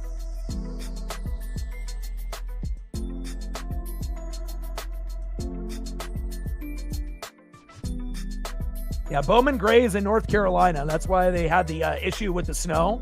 And again, the people were saying, they should just move it to Daytona in Florida and they won't have to worry about the snow. But I'm hoping that race, goes, because we got WWE Royal Rumble on Saturday morning at 11 a.m. Pacific. We'll do that here on stream. Sunday will be the beginning of the NASCAR season at Bowman Gray. And there has been snow there all week, but hopefully it'll be cleared out. I really enjoy, when we get to that beginning of the season for NASCAR. So it gives us a little bit more, to do as we're waiting for baseball to start. So we'll have basketball with the NBA, NHL with the Kraken. We'll have WWE for the PLEs once a month, potentially. And then NASCAR, obviously, with the Cup Series, the trucks, and Xfinity. I'll end up doing that, throughout February and maybe even a little bit of March. And then once we get into baseball, it'll be Mariners pretty much every day. But, we have to get to that point. Yeah, weather has been crazy. Absolutely. 84-65 with 5:28 left in the third, and it's been really fucking entertaining. One of the most entertaining games I've seen all season, considering the number one team is getting bullied. Randall with 10, McDaniels with 19, Gobert with 9, DiVincenzo with 8, Edwards with 14. So it's not like, Edwards is being a ball hog and he's got like 30 points right now. Everyone is distributing the ball and playing team basketball, which is something I like to see. And then on the flip side, SGA, only had 4 points early in the game. Now he's all the way up to 20, right? He's at 20 points, 6 rebounds, 6 assists. But again, you need more out of the role players. You need something more out of Chet, who's got only 8 points. You need your second leading scorer, not necessarily to be right there with SGA, but you would want your second guy to be closer to, that 14, 15 range if possible. But Williams has got 2, Holmgren 8, Dort with 5, Wiggins with 10. But really the difference in this game is McDaniels, 5 for 5 from deep, 7 from 9 from the field, and he's got 19 points. And normally McDaniels in a game like this maybe would have 8 points right now. So right now the lead is, 19. It's almost 20. But again, 19 points from McDaniels, and that's really the difference. Like, sub, donate, comment, share. If you haven't smashed that like button yet, please do. Help us get to 100 likes, 100 on that dono train.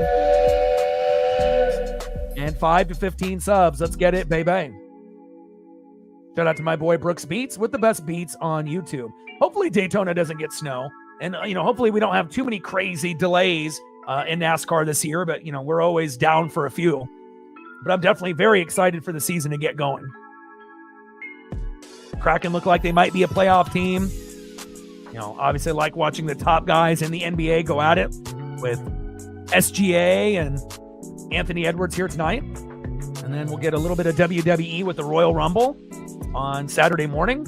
And then NASCAR on Sunday, hopefully. That'll stay true. And we'll be able to race. And then we'll see what we have on Monday, Tuesday, Wednesday next week. Now they're switching, the matchups. So not every individual, it's not one-on-one where Edwards is being guarded by the same guy, and same thing with SGA. You're definitely seeing, some of these guys move around with, switches on pick and rolls, and also in different individuals, giving a try, at SGA. We've seen Randall guard him, we've seen DiVincenzo on him. You've seen Edwards on them, so they're definitely running a kind of a team aspect, on SGA, and on the same thing with Ant. He's being guarded by different players.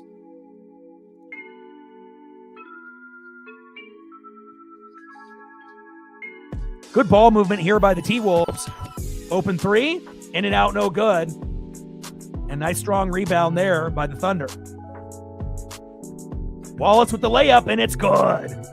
Nice rebound there by Dort. And nice outlet pass turns into an easy layup for the Thunder. 84-67. Minnesota with a big lead, but that doesn't mean that, Oklahoma City can't come back, especially if they can get the lead down to 10 or close to 10 by the end of the third quarter or, beginning fourth quarter-ish. Hartenstein with the defensive rebound after that Anthony Edwards miss. Dort with the jumper, in and out, no good. And again, there's too many turnovers for the Thunder. And then Hartenstein with the offensive rebound and a reach-in foul by Naz Reid.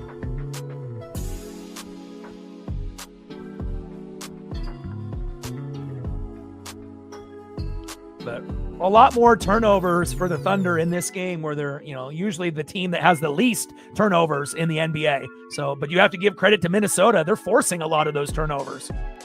Jumper by SGA is no good. Naz Reid with the defensive rebound. Anthony Edwards at the top of the key with a couple crossovers. And a reach-in foul here by the Thunder.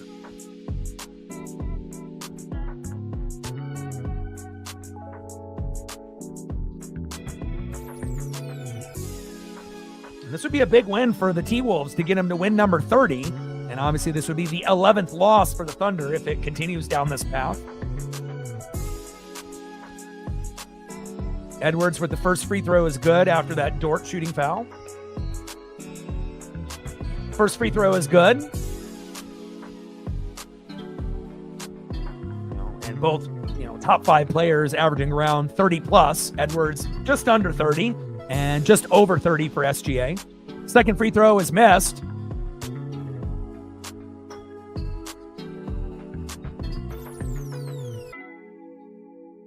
Looks like the ball is going to go back to Minnesota.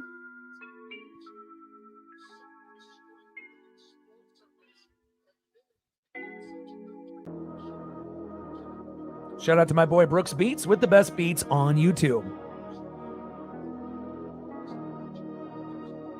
And full timeout by the T-Wolves. They didn't want to get a 5-second violation, so they take the quick timeout, and they change that to a full timeout. 85-67. And again, I watch a lot of the Thunder games, because I like watching greatness. And again, I like watching a lot of Wemby as well. Every once in a while, KD on the Rockets and Luka. Would, watch Denver if they had Joker, but, Joker's been injured for a good chunk of the year and whatnot. Same thing with Tatum on the Celtics and whatnot. But I would like to be able to tap into more Pistons games to kind of see what the hype is about over there, with Cade Cunningham and company. But, haven't got a chance to see too many, but I assume I will, before obviously the year ends. 3:54 left in the third quarter, 85-67. T-Wolves up by 18. Surprising.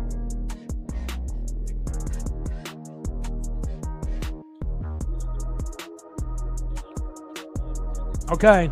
Yeah, stop by on Saturday for WWE. We're probably going to watch it through a streaming link. Obviously, some people are going to pay the $30 a month, to be able to watch it on the ESPN Plus, but others will not. So, again, we'll probably watch it that way. And then, we got NASCAR on Sunday as well. So it would be awesome if you could come through on both if you're okay and feeling up to it. But I hope you feel better. Thank you for the support. And I really look forward to speaking to you possibly on Saturday morning. Get better, feel better.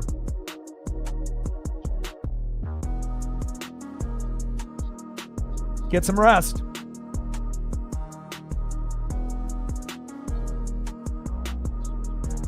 All right, 14 seconds on the shot clock here for the T-Wolves. Up and under to Gobert, and out of bounds by the Thunder. If SGA would have let that ball drop, it would have been their ball. 6-0 when trailing by 10 plus points since 2-4 in those type of games. So obviously when they get down by more than 10, they had the ability at the beginning of the year to come back, but they haven't been able to do it lately. Deep three by Edwards. Holy cow. In and out, no good. And ball is going to go back to Minnesota. But I would like to see OKC make it close. Like, hopefully they can cut this lead and get it to, under 10, but it definitely feels like the T-Wolves got it, at least at this point. They haven't slowed down one bit. Highland, Bones for three. Wow, bang. I mean, there are role players off the bench. Everyone is stepping up for Minnesota at home today. Huge three by Bones Highland. SGA at the top of the key. And this is where you need someone else to step up other than SGA. Like Chet needs to start going off. But again, SGA, alley-oop to Hartenstein, out of bounds, and no foul call for Hartenstein. And if he's not careful, he's going to get teed up. All right, TJ.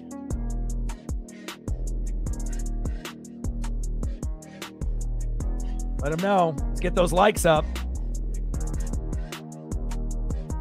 Williams enters the game for Dort. And we're down to the 3-minute mark here in the third quarter. T-Wolves up by 21. Nice pass by Bones Highland. What vision. In and out, no good. And nice rebound there by the Thunder. Isaiah Joe with the board. SGA. Now he's feeling himself. Nice fadeaway jumper from the baseline is good.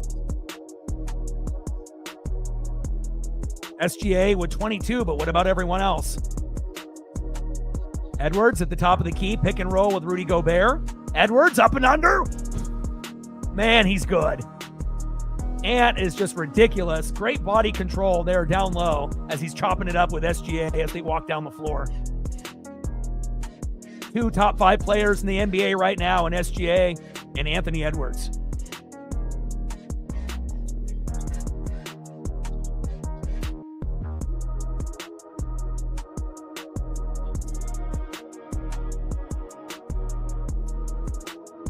Great body control by Ant. 90-69, Minnesota is up. And every, kind of run that the Thunder have had, Minnesota has responded. Bones Highland with the shooting foul. Cason Wallace, first free throw is good. Chet Holmgren coming back in. And again, it's not going to be often you're going to see the Thunder down by 20 in any fucking game in the regular season or the playoffs. It's a very, a rarity to say the least. And they're not going to quit, so that's what makes it fun, Again, most of the time they're up by 15 or 20. Second free throw is good by Cason Wallace. Bones Highland, deep three. In and out, no good. Offensive board. Oh, Rudy Gobert with a big dunk. Hangs on the rim. Wow. A very Shaq-like type of dunk there by Rudy Gobert with authority. SGA at the top of the key. 92-73. Minnesota. Nice layup there. Nice body control by SGA with the layup. And it's pretty much just been SGA for every possession almost in the third quarter here. Just trying to, keep them somewhat close. And an offensive foul on a moving screen there by Bones Highland. All right, we got 1:29 left in the third quarter. 92-73 Minnesota.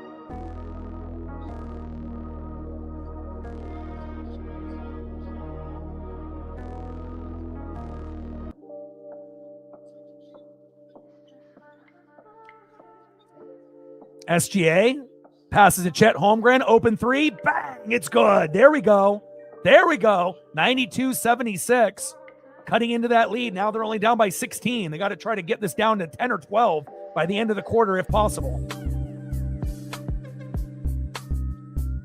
And a double dribble by Bones Highland after having an offensive foul on the previous possession. Let's see if they can get another three here. Double dribble turnover there. Jolly in the building. What's good? What a fantastic game we have here. SGA at the top of the key. Chet. He went for a pump fake. Little crossover. Backing down Anthony Edwards. Stolen from behind. Fast break. Wide open three by the T-Wolves. Bang! It's good. Wow. And Chet Holmgren trying to get a little too fancy. Jalen Clark with the steal. And the T-Wolves with a big three. With a big 3-on-1 fast break. Hartenstein with a shot from Edwards. Edwards with a shot from Hartenstein. Getting chippy. And out of bounds. And Edwards is down. 5 in a row. Stacks. Racks with a little Cactus Jack. Bang, bang. Con Kneppel, baby.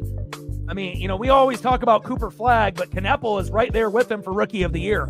Obviously, if you watch Hornets games, LaMelo Ball will be the first name that people bring up. But Con Kneppel has been fucking great. Again, they just need That's awesome, bro. Do you watch every game of the Hornets? I try to catch Kneppel as much as I can as flag.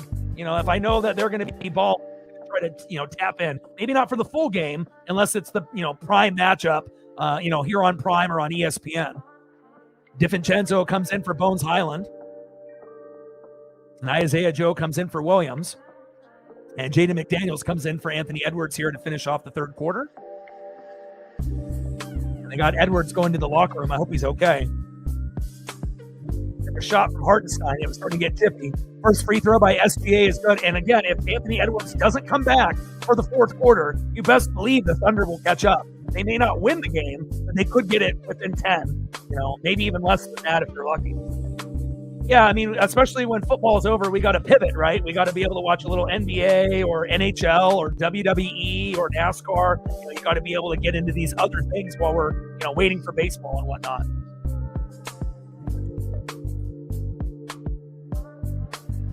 But hopefully Edwards is okay after taking a shot from Hartenstein. Clock winding down. Nice pass down low. And Rudy Gobert will shoot 2. Fly got 49. Kneppel got 34. Dude, really? No way. I'll definitely see the highlights tonight after this is over. Those guys are fun. First free throw by Rudy Gobert. This is first free throw. Yeah, I'm doing the Rumble on Saturday, and then we got NASCAR at Bowman Gray on Sunday, and then we'll see what happens for the NBA matchups on Monday, Tuesday, Wednesday, Thursday, Friday. Again, if the Thunder are on, I'm going to do them. Because they get the best ratings and whatnot. So, but when Wemby is on, when they played KD yesterday, that was a good game. Wemby went off. But as far as like a global national audience, it's when the Thunder play, they get the most views. So, loose ball foul on Hartenstein after the missed free throw by Rudy Gobert. Yeah, but I will be doing the live stream for the Royal Rumble. You should come through if you're not busy. It's on at 11 a.m. my time. So I'll be watching probably Pistons Warriors tomorrow, but we won't be doing a stream tomorrow. I'll spend time with my pup tomorrow, and then we'll do Royal Rumble on Saturday, and then NASCAR on Sunday, as long as it doesn't get snowed out.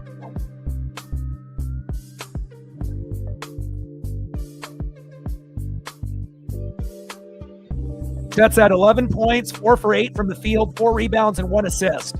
So a little, he's on pace for 15 to 20, but they need a little bit more. And Naz Reid, this is the second free throw, and now it's going to be Thunder ball. All right, we got 3 seconds here. SGA, coast to coast. Layup is good.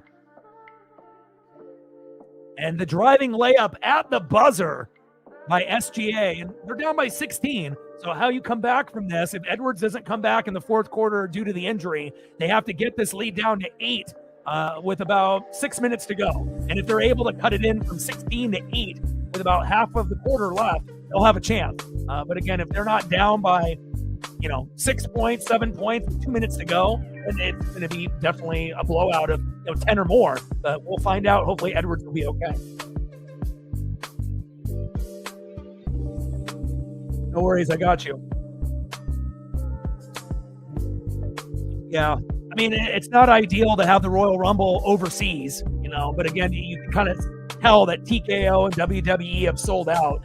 They make tickets to NXT, SmackDown, and Raw, let alone the PLEs, not affordable anymore, if you're going by yourself or with family or friends. And then obviously they've sold out by doing some of these events overseas and whatnot. Like for me, like if you want to do one of the lower PLEs overseas, fine, but it's like Royal Rumble or, SummerSlam or WrestleMania. I feel like those should still be in the States, but on the flip side, some of the fans overseas are better than the fans in the United States. So it kind of depends on where it's at. If it ends up being in like New York, Chicago, LA, you have a chance for the crowd to be better, but it's not as good as a Canadian crowd. It's not as good as a European crowd, especially if it ends up being in a country where we haven't been there before or we don't go often.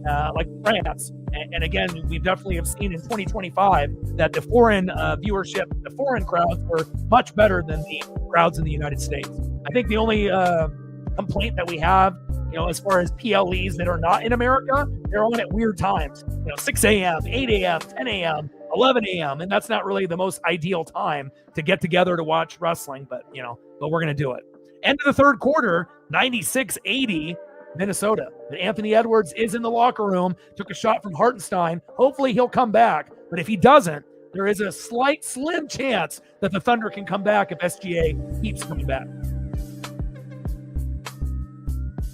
Like, sub, donate, comment, share. If you haven't smashed that like button yet, please do. Help us get to 100 likes, 100 on that dono train. And 5 to 15 subs. Let's get it, baby. Shout out to my boy Brooks Beats with the best beats on YouTube.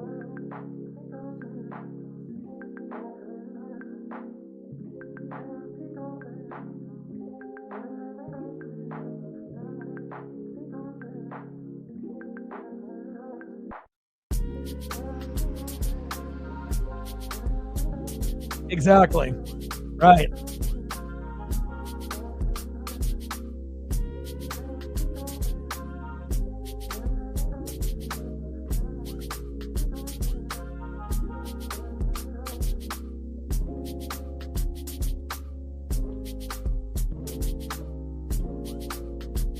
All right, we got 20 likes. We got 55 in the room. It takes 1 second to be able to hit that like button. Let's see as close as 50 that we can get to. It takes 1 second out of your day as you're watching me call this game.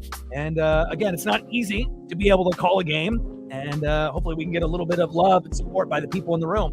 Whether it's hitting the like button, subbing to the channel, hitting us with the dono, just any type of support that we can get would be greatly appreciated.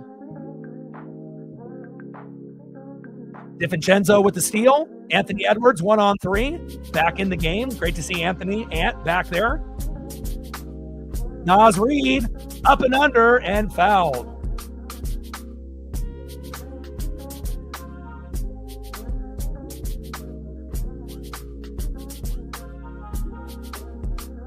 All right, we were at 20. 30 more likes to go. If we get everyone in the room to hit the like button, we'll be at 50.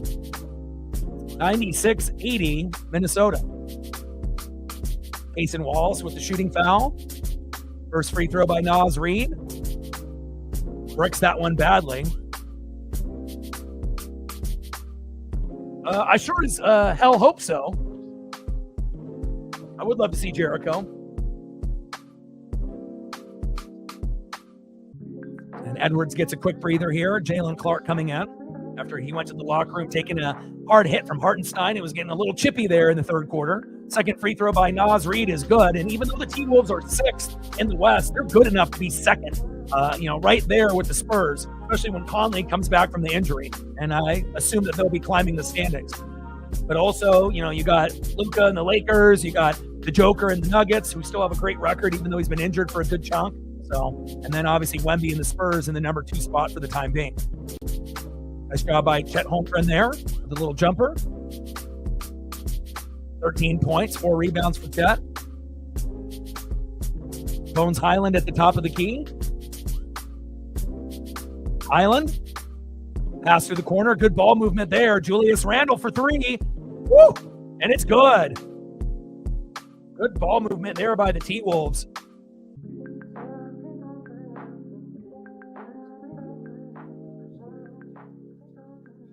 Hartenstein.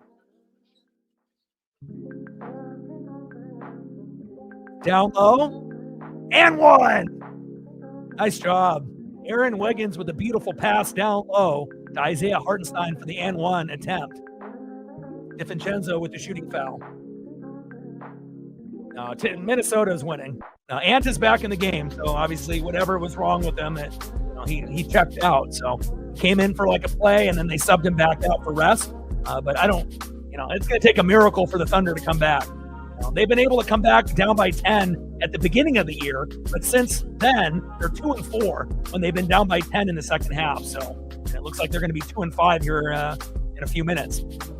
DiVincenzo airballs a 3 in the corner. Fast break attempt here, 2-on-2 for the Thunder. Big block.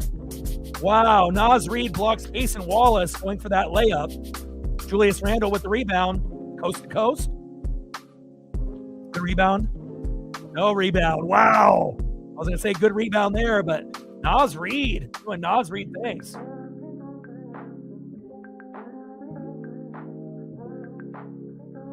$16 points for Nas Reed. Hartenstein with the hook shot, no good. DiVincenzo with the rebound and the fast break. Julius Randle, good ball movement here. Highland, Nas Reed. Highland gets the ball back at the top of the key. Two-man game with Reed. Highland, stolen. Isaiah Joe with the steal, 2-on-1. And a big block. Wow, fast break. DiVincenzo for three. In and out, no good. Offensive board. Wow, Nas Reed is everywhere. Bro, no spamming. And just for that, like there's no reason to spam 5 times in a row, my guy. And that's going to be a full timeout for the Thunder. 105-85, with 9:14 left in the fourth quarter. Yeah, I mean, we'll see what happens. Denny is an all-star, and once we get, Dame back, Scoot is, getting there. But again, we're incredibly young. Denny is an all-star this year, which is great. But we've had a lot of injuries, and we're incredibly young. Haven't had a point guard in like fucking 2 months. Just got Drew Holiday back. Haven't really had Scoot or Dame in, this whole season. And then the rumors about Giannis. I don't really want to give up Denny to get Giannis, but Giannis and Dame are still very close. Obviously, Giannis on the Rockets with KD would be more sexy. Giannis with the Spurs and Wemby would be more sexy, and that would be more of a threat to the Thunder. But we'll see where it goes. But I don't want to give up too much. But if Giannis is willing, to come to Portland, I would be willing to take him, but knowing our luck, with stars and drafts and injuries and taking the wrong guy, we could have had Michael Jordan. We got Sam Bowie. We could have had Kevin Durant, and got Greg Oden. If we got Giannis to come to Portland, knowing our luck, he would get hurt like he's been this year. But again, still one of the top 10 players, in the league. Top 5 when he's healthy, and then when he's not, kind of slides down a little bit, but still can be productive when he's healthy, but that's the thing. Can he stay healthy? We don't know. Yeah, and again, this is like one of the biggest, turnover games for the Thunder. Usually they have the least amount of turnovers, and again, today has not been good. Today they have 14. So do the T-Wolves, but normally they have under, 10 turnovers in a game. They're getting out-rebounded 35-30.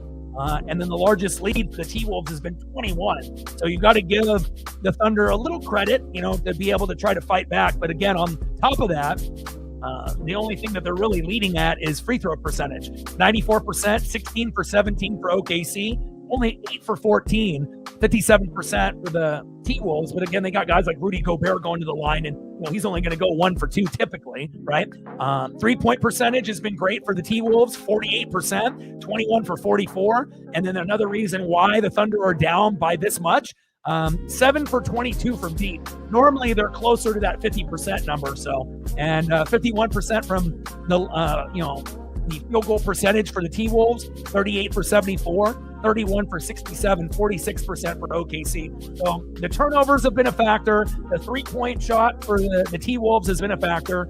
And again, just playing better, team ball at this point, being at home. Reflect in the building. What's good? I don't think Portland is cursed. It's just that we don't have the right people in the building to make right decisions. I don't think it's a curse. You just have to be able to have people that know basketball. It's like, are you going to pick a player that can play only one position, like Greg Oden, or you pick a guy like KD, even though he was extremely skinny out of Texas, he could play 1 through 4, and again, sometimes you get enamored and you fall in love with a player. But again, it's not like, maybe the Blazers thought he would be the next Shaq. But again, if you watched him at Ohio State having to shoot free throws left-handed, that was just kind of foreshadowing of things to come with injuries for Oden. And if Oden, LaMarcus, and Roy were healthy, we would have made a finals or two. Maybe we would have not won a finals, but we would have been able to get to one for sure, especially in that era. Reflect with a 5er. Good defense there. And Jalen Clark with the defensive rebound. Reflect with the fiver. Stacks. Racks with a little cactus jack. Bang, bang. Appreciate you. Another $5 holla in the donut trade. Now, a lot of Sonics fans don't follow OKC as their team. Plus, the Sonics are coming back to the NBA as an expansion team at some point. So they'll bring 2 new teams in, and one of them will be in Seattle. There's no doubt about that. I mean, you get a few people like Captain. He was a Sonic fan and is a Thunder fan now. But I would just say probably 90% of Sonic fans, just stopped watching or turned into Blazer fans or Thunder fans. But a lot of them just stopped watching. I mean, they still got the Mariners and the Kraken and the Seahawks. So,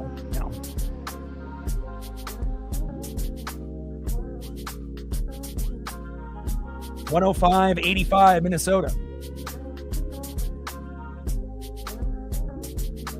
Yeah, and the Blazers won a championship, a few years before I was born with, Maurice Lucas and Bill Walton and Lionel Hollins and Jeff Petrie. And, they had a very good team, down 2-0 in the finals to Dr. J and won 4 straight, which is not common when you get down 2-0. Nice dunk there by Chet Holmgren, but again, I don't know if they'll ever, be in championship contention ever again, but I would love to be able to see the Blazers and Sonics have rivalry games again.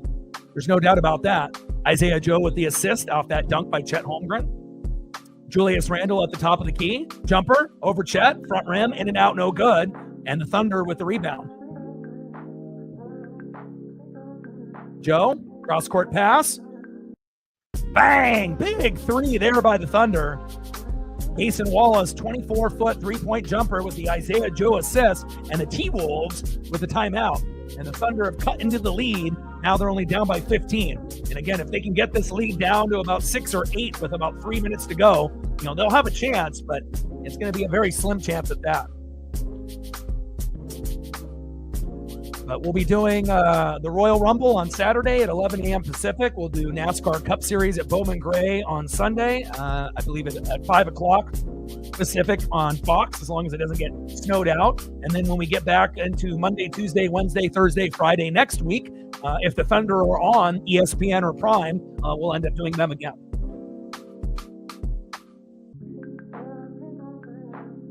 Yeah. And again, I may look young, but I'm 43. I'm going to be 44, in a couple months. So, I've been a big part of, sports and wrestling, since I was about 3. So I've been into this, sports game for about 40 years, which is kind of a crazy thing to say, but you get a lot of great things that have happened in the 80s and 90s, in the NBA, and it may not be where it was then, and it never will be. But again, there's still, some guys like SGA and Anthony Edwards that make it interesting. Yeah, Blazers are lonely in the Northwest. And again, the Sonics-Laker matchups were awesome back in the day. The Blazers-Sonics matchups were fantastic, whether it was going against Gary Payton, whether it's Sean Kemp or Detlef Schrempf or Irvin Johnson or Dale Ellis, Olden Polynice, Xavier McDaniel, the X-Man. Like, I got a lot of memories, and even though I live in Oregon, I watched a lot of Sonics games, and, definitely was a team that never should have left. But again, sometimes it becomes, kind of political, based on the money and, who stays and who goes and whatnot. But Seattle definitely deserves to have an NBA team again.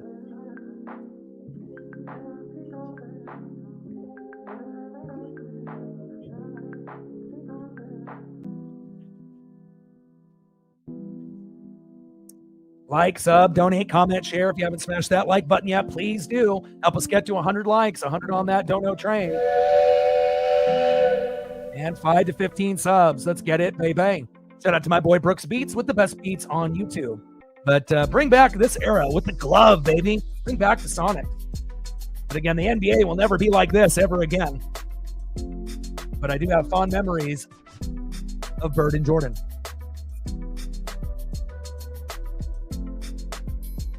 The Earl Watson. I love it. So reflect, you've seen social media for the Mariners. It's going to cost $20 a month or $100 on the season. And again, I don't think the T-Mobile customers are going to be able to get it for free. I think everyone's going to have to pay. And again, the season's going to be longer than 5 months. So you actually get a little bit of a discount. You save about $20 or $40 if you get the package. and pay everything up front. I haven't really decided, what I'm going to do yet. If I'm just going to pay the 100 and, get $140 worth of Mariner baseball for 100, but, or just pay 20 a month until, I can figure it out. But, and it'll play all the games that normally would have been on Root Sports, but there's still going to be other games, like NBC is going to be a part of baseball this upcoming season. And, the package won't include games like that. So you'll have to have, some type of cable or, access to NBC to be able to see some of those other games. Turnover there. Jason Wallace with the layup is good. Nice assist there by Chet Holmgren after that Naz Reid turnover and then Isaiah Joe steal. Yeah, for every team that's through MLB, it's like the same price. It's like $20 a month or $100 for the season. And there's going to be about 6 or 7 teams, including the Mariners, that are going to fall under that umbrella. Big three by DiVincenzo. Dante, I see you. Just when you think the Thunder are going to crawl back, they always have an answer in every single quarter. Chet Holmgren hands it off. Williams, nice cut. And the layup is blocked. Wow. Anthony Edwards with the defensive rebound after that Jason Wallace missed layup. Up and under. And Rudy Gobert going up for the dunk and getting fouled.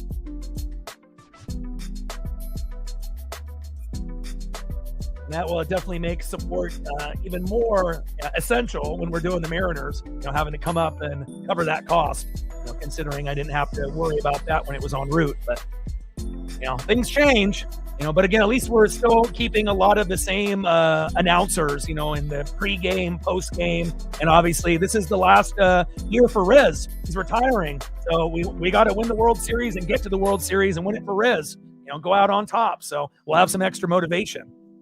First free throw by Gobert is no good. And Jaden McDaniels comes in the game for Bones Highland.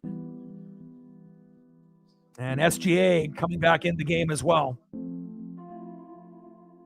They have no perimeter defense. They've been out-hustled, out-rebounded. They're not shooting very good from three. They have more turnovers than normal. I mean, everything Minnesota is doing is something that I expected them to do in this game. It's not often that you see the Thunder, the number one team in the NBA, getting bullied, but it has happened a couple times this season, 3 times out of 4 against the Spurs. And I think that Minnesota has, kind of the formula and the blueprint as well. And remember, Conley isn't even playing. If they had Conley, they might be even up by more right now. But again, the Thunder are still great, as that second free throw is good by Gobert. Jason Wallace, corner three, in and out, no good. And Rudy Gobert with a strong rebound. Nice outlet pass. Waiting for the rest of the T-Wolf teammates to come up the floor. Pick and roll with Rudy Gobert. Up and under is good. And again, the shooting percentage from not only 2-point, but from deep favors Minnesota. Everything is just, T-Wolves. First quarter, second quarter, third quarter. I mean, SGA is doing his, job, but what about everyone else? And DiVincenzo has been amazing defensively on SGA. It's very rare to see someone, get him frustrated, especially, a smaller player like DiVincenzo.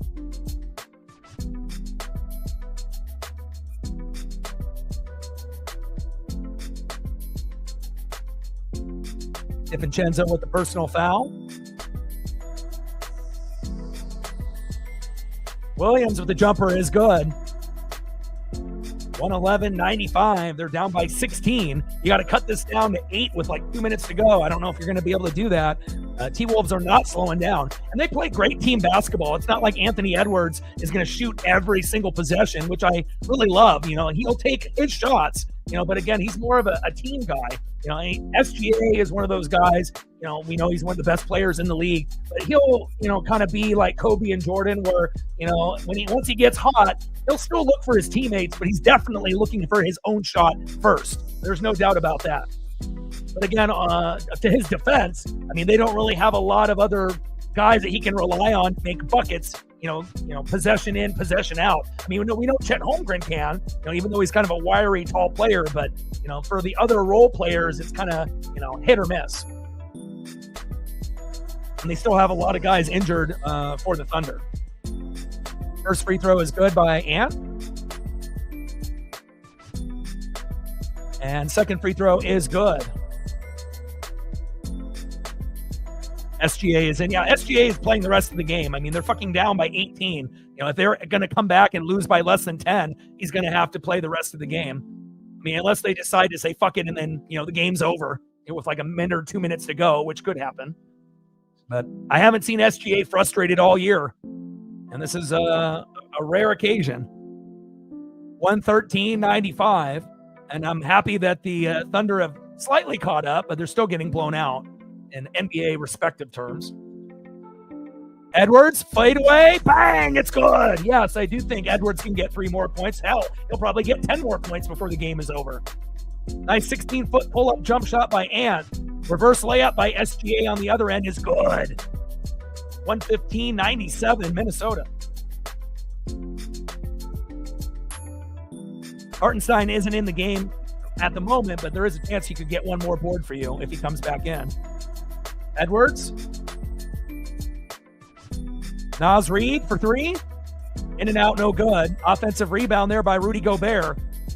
And that's what happens when you have defensive-minded players, like Rudy Gobert. It definitely makes all the difference.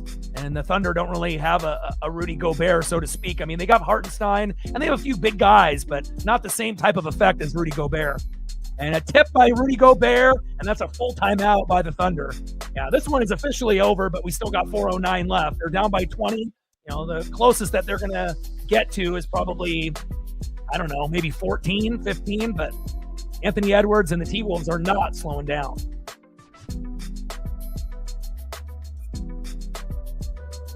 $117-97, Minnesota. 4:09 left in the fourth quarter. Like, sub, donate, comment, share. If you haven't smashed that like button yet, please do. Help us get to 100 likes, 100 on that dono train. And 5 to 15 subs. Let's get it, baby. Shout out to my boy Brooks Beats with the best beats on YouTube. SGA going for 1 more point is, definitely doable as long as they don't substitute him out here late. I assume that he'll play until 1 or 2 minutes left. And then depending on what the score is, they may take everyone out. So. I mean, and normally when you see like a blowout, it's not like fully entertaining. You kind of lost interest. But this game has actually been really entertaining from, beginning to at this point. We're close to the end. Again, it's just not something that you typically see from a team that's 38-10, 17-5 on the road, the number 1 team in the West losing to the number 6 team. But again, they're doing all of this without Conley. And again, you got the Spurs, obviously sitting at number 2. But once Conley comes back, it's going to be very juicy to see how it all plays out. Thunder are in first. Spurs, Nuggets, Rockets, Lakers, T-Wolves are all evenly matched. And then you got the Pistons, Knicks, and Celtics at the top in the East. The West is quite a bit better. And I don't see any team in the East beating any of the top 6 in the West in the finals, depending on who makes it. So, I mean, the Pistons would probably have the best shot. Obviously, if Boston can get Tatum to be healthy, we'll see. And then I like the Knicks, but I don't like them, better than teams in the West. So there's a little bit of a gap there. I do like Kate Cunningham, but I think the most wins that you're going to get out of any Eastern Conference team is maybe 2. So it'll be like the West in 6 on whoever represents them. So I don't know if we're going to get a Pistons Thunder finals, but we'll see. Jumper in and out, no good by Jalen Williams. Rudy Gobert with the defensive rebound. And T-Wolves with a full timeout. OKC down by 22. All right, they're going to take out some of the starters here for the T-Wolves.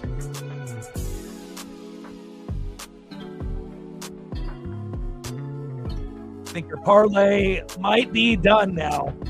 I don't know if Hartenstein is going to come back in on the 1, and I think Edwards is out of the game now, I believe.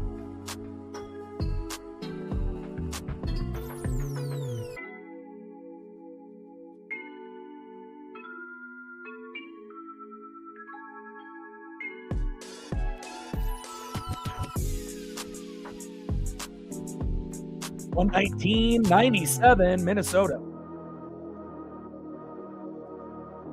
Probably the most entertaining Thunder blowout I've seen this year. They haven't lost many games. The Blazers gave them their first loss when they were up by 20 in the first quarter, which I called that game and had a feeling that we could come back and win, and we did. Spurs have beaten them 3 times out of 4, so they have the blueprint. But I think Minnesota has got the blueprint as well, and I definitely look forward to seeing them climb the standings, especially when they get Conley back.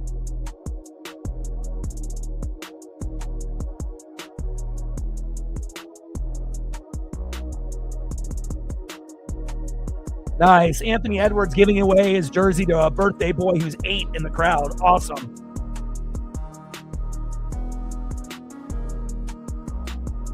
Turnover, Minnesota.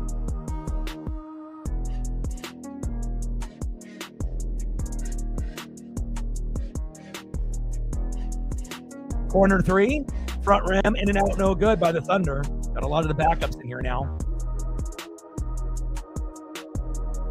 Good ball movement here by the Thunder. A little too late, though. You got all the backups in for both teams. Floater is good. Yeah, Anthony Edwards is out of the game. He gave his jersey away to an 8-year-old kid, so Barnheiser there with the floater. Fadeaway is good.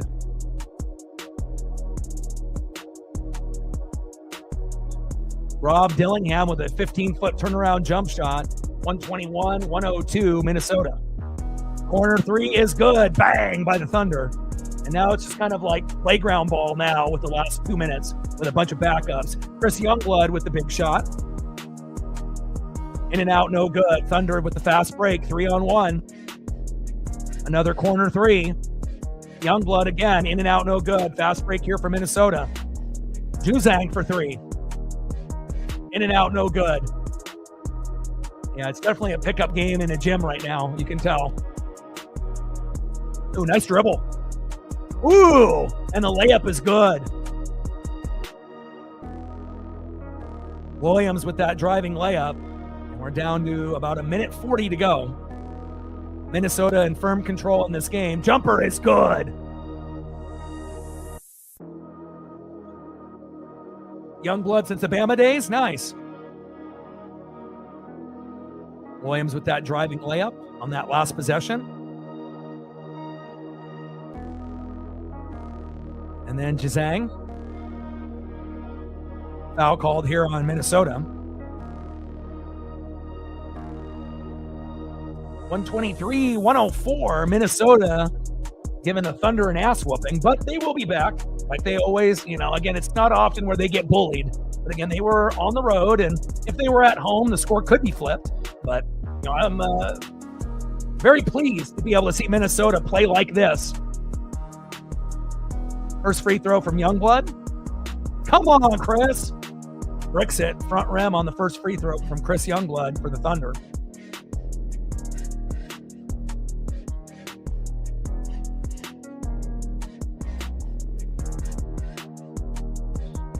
Second free throw from Youngblood is good. There we go.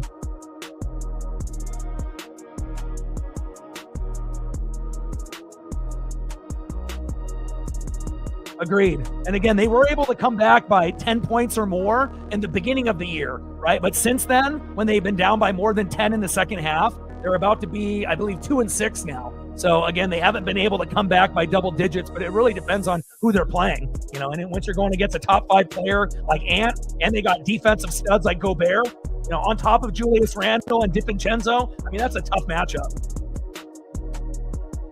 Third free throw from Youngblood was good. And now the Thunder pushing the ball off the floor.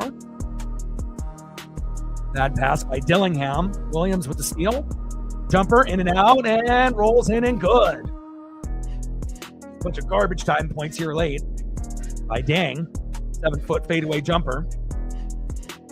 And then a reach-in foul here by the Thunder. So again, no stream tomorrow, but I will be watching the Warriors and the Pistons tomorrow night.